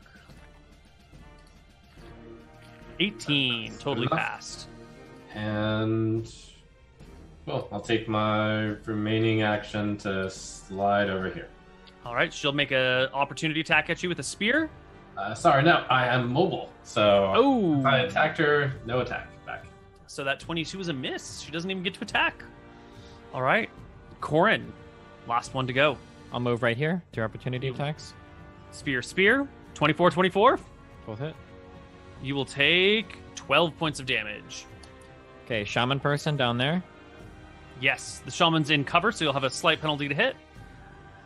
Oh, that's okay. I'm killing her. All right, firing 1 shot, 2 shot. Oh my god, those will both hit, even with the -5.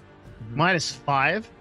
Slight Wow. penalty for being gonna in a lot add, of cover. It's a huge penalty.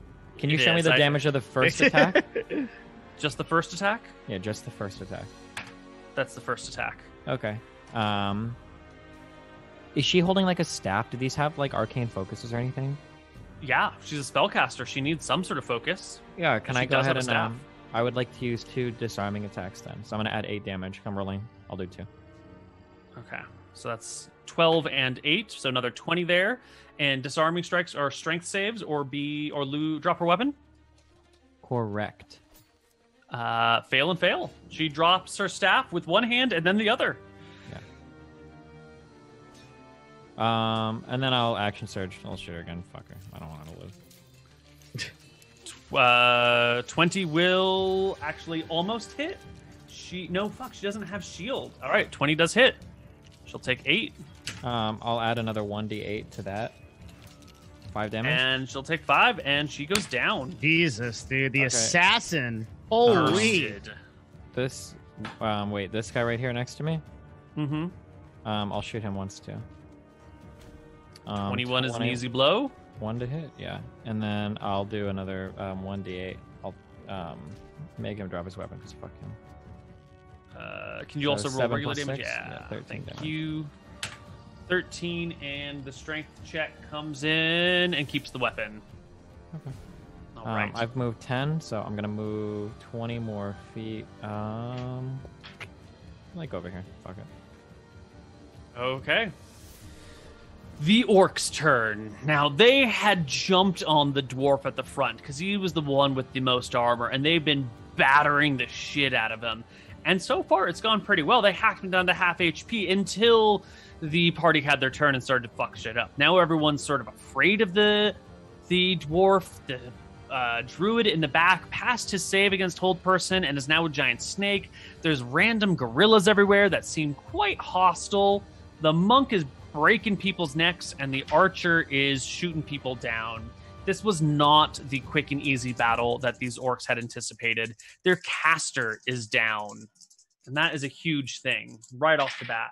Do the monkeys go now, or did they roll a separate initiative later? They rolled in already. Okay, so they go out. Okay, gotcha. They go at 10. Yeah. They're going to keep fighting. And the orc war chief is going to step to the side, maybe.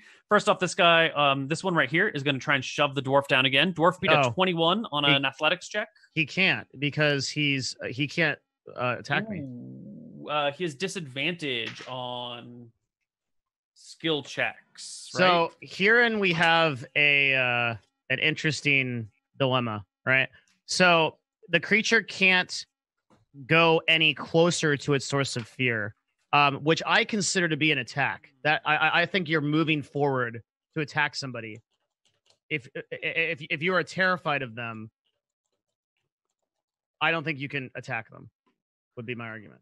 Well, I think you could attack them, but I think a shove does require moving yourself closer. I might be able to like stand back here and stab you with my spear, but to like get up close enough to you to knock you to the ground, you're right. I don't think you can shove a person that you're afraid of. Okay. Yeah. I'll go on that. Yeah. I'll go you with can't that. attack. But you can attack. Yeah. All right. Because it definitely doesn't say anything about that. That's pretty. It says you have disadvantage on attack rolls and ability checks. So Yes. So over here, instead, this one will try to shove Zai using the lesser of these two, which is a 22. Oh, okay. Lesser because of disadvantage? Because of disadvantage. Oh, that's right. Because she's frightened. Okay. Acrobatics. Woohoo! Oh my god. All right. This one will step over to here and take an attack of opportunity from the snake. And from two gorillas, actually, now that I look at it.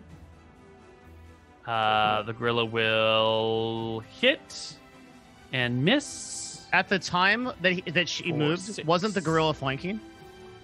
So the it will leave at the last moment. So yes, actually, that would be a flank. Yeah. That would be a crit. Yeah. So actually, she won't get anywhere. She'll just fall unconscious as she tries to leave, and the gorillas pounce on her and begin to rip her to pieces. This one will try and shove Corin then. 22. How are these rolling so well? What's their bonus? Like 9? 5.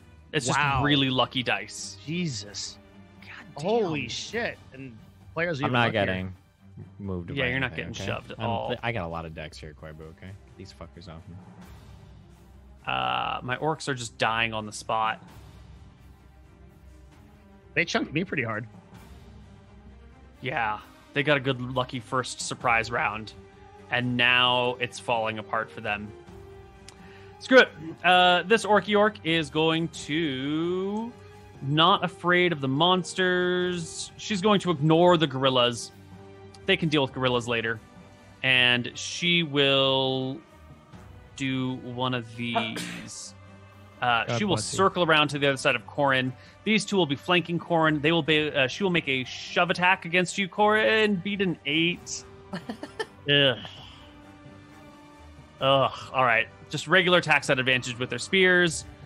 8 is no good. This is at advantage and disadvantage cancel. Crit. So the 25 is a crit. You will take 6 points of damage from that orc.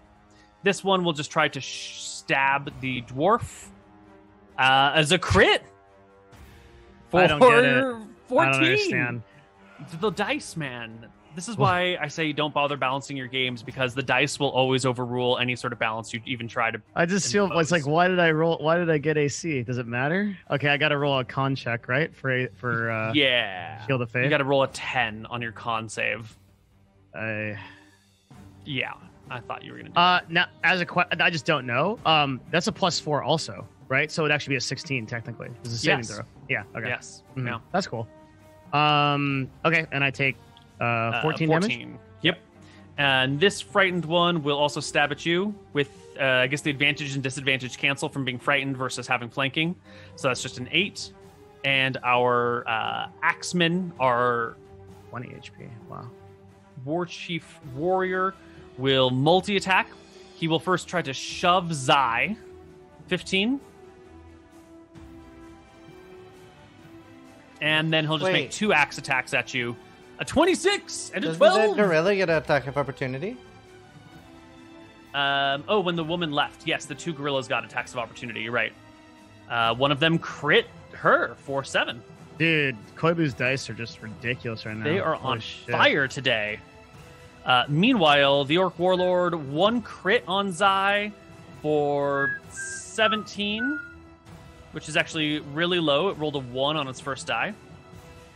And then the 12 against you is a miss, unless there's a way for him to get advantage somehow. But I don't think so. And the caster's down. And that is all the orcs. The gorillas go, and they go mad. They go, ooh, ooh, ooh, ha, ha, ha, ha, ha. And these 2 on the left will descend upon this orc over here with 2 attacks each. The first punch, the second punch. The second one's a hit, and the other one goes punchy, punchy for 2 hits on the orc. It's going to be 9 and 4 is 13 damage. The other 2 will do 4 attacks against the other orc. 1, 2, 3, 4. Jesus. 1, 2, So 3, good. 4. 2 hits. Actually, the second one has advantage. So 3 hits. 1, 2, 3. For, what is that? 23 damage. We'll actually just outright kill her. She's dead. And that is the gorilla's turn, and it becomes the PC's turn again. I use Constrict on the one above Corin. Mm-hmm. You will hit. You wrap your thick tail around her and begin to break the bones in her legs for 7 points of damage. Right now, they're just hairline fractures, but as you continue to pull, they will splinter. Okay, I zip around and flank this small orc. I'm gonna attack her with the quarterstaff. Mm-hmm. Easy hit, and you kill her. She goes down. And I flank this war chief and I attack him with Well the done. quarterstaff. 19 will do it for 10 points of damage. And roll a stunning strike. And he makes a... Is it con save? Or will save? I con save 15. Woo, stunned. And he is stunned. Wow.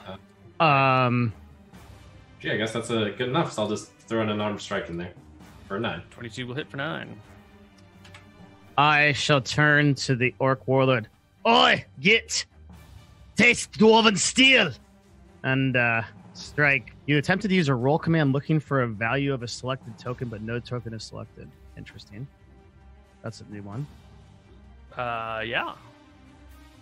Let's try that again. Okay. There we go. Yeah. All right. 16 and 23 will both hit. Woo! Roll me damage. Holy dude. 38 damage on the Orc War Chief, who is stunned, dazed, reeling from the blows to his key points, and is now sort of on fire. Oh, and this one is grappled. Because it is constricted and restrained. Lovely. All right. I believe it's the Orc's turn. This guy is stunned. This one is grappled. This one is still afraid. And you know what? The scaredy cat one is going to disengage and bolt into the woods. This one that is grappled will use her turn to try and break free of the grapple. She will do a did Destiny desperate attack? get me out of here. I don't have a. Oh, did we skip Destiny's turn? Oh no, yeah, we did. Yeah. Oh, whoops. Okay, go ahead and take your turn Sorry. then. if you Yeah, want. move out. 2 attacks of opportunity. Wait, Yep. does the attack of opportunity Spear. happen with grappled? It does, sure but it's about at disadvantage. So 12 and 8 are misses. Okay. Shooting the guy to the left, I guess, because I'd have advantage on him. 26 is a hit for 11 will kill. One below me. Ooh, Is that one. 1 11. is miss. Yeah. Okay. That's all I got. Okay. This orc will flee into the woods, not having to disengage now, and will double move, moving well into the woods and away. The Orc War Chief can do literally nothing, and the gorillas go and they encircle him and pounce on him. And it's going to be 2, 4, 6, 8 attacks at advantage. So 1, 2, 3, 4, 5, 6, 7, 8. He Jesus, has dude. AC 16, so 1, 2, 3, 4, 5 hits. The gorillas tear him apart. Koibu playing D&D against himself is my fetish. That makes me very uncomfortable. The orcs are dead. They are slain. Wait, they there's are. one? There's one that let got the away. poor thing go. But did it fully get Right. away? Wait, I thought Destiny shot it. I mean, I can shoot it if it's my turn again. This one has double moved and is off screen, running through the jungle. Yeah, I think I get one fair shot at it, like at normal. I don't know. Look at this clump of trees, this clump of brush right here. I don't think you could target something more than 10 feet into that. And I can move 30 feet and shoot. I want Yeah, 2 but shots. Give me 5 cover penalty. All right. Yeah. 23 minus It 5. becomes an 8. Yeah, as an 18 will hit. 9 9 damage. She lives. All right. Oh, For a nice shout out, there is no need to waste your arrows on a fleeing enemy. What you mean? Don't they just bring back more orcs after this? We'll be far away by the time she comes back. Hey, Oki, tell your friends if you fuck with us again, you get the right of the steal the dwarves. That's what I thought. Run away, laddie. Bitch.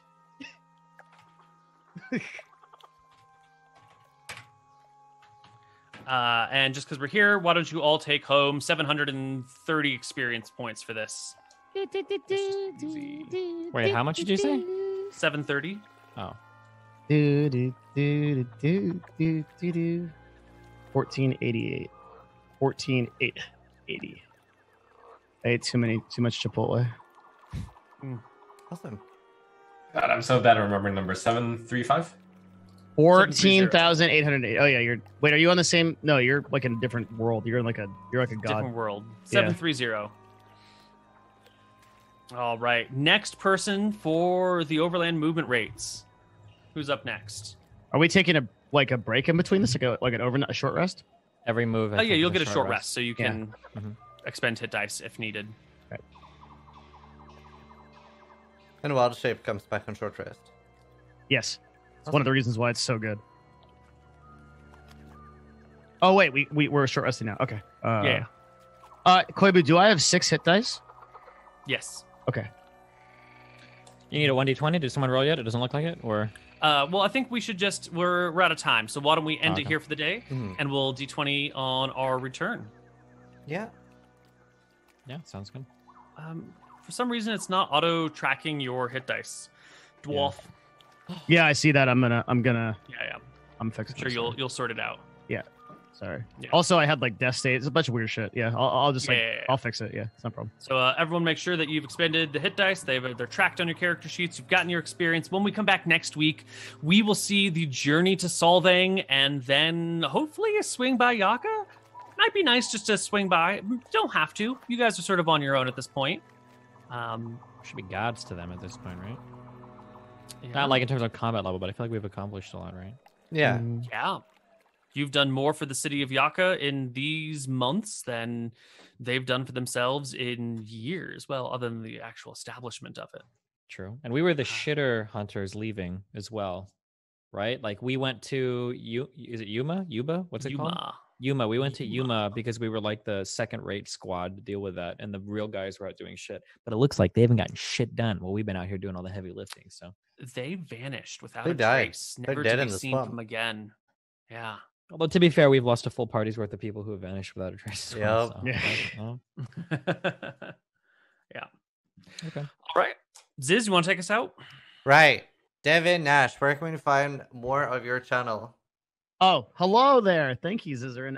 I'm Devin Nash. I am in places like twitch.tv/Devin Nash, youtube.com/Devin Nash. Though I haven't been streaming that much of late, been really busy, but I do stream industry talk and stuff like that. I hope you guys liked the character. I have no idea if you did because I'm not looking at chat. And to be honest, the last 2 episodes, I haven't had a single, I've just been playing with you guys. It's been fun as fuck. I loved it. So hopefully people like it, but if you don't, I have no fucking idea. Don't let me know. I don't care. But I love you guys. So thank you for the show. And I really, really appreciate you guys being here every week. It's awesome. Nice. Koibu? You guys can find me at All Things Koibu, all over the place. And I will be doing a show on Steven's channel, Destiny's channel, tomorrow of Dice and Men. We got some big stuff coming up. Awesome. Maybe. Trump? Cool. At Trump SC, catch me playing games. Destiny? I'm Destiny. Follow me on Instagram, instagram.com/Destiny. Awesome. And I'm Zizaran. And next week, I think everybody's on for next week. Always. Yeah. Wait. I'll be here with bells on. Yeah, none of you fuckers are flying anywhere. That's for damn sure. So, And then next episode is on a Destiny's channel. I'll be hosting it over to him as well, so you can find it there easily. So yeah, usually I stream Path of Exile after this. Now I'm gonna go sleep for 3 hours and then stream Path of Exile. So I'll be see you there. guys later. Thanks for watching, and we'll see you next week. Thank you guys. yeah, see you later.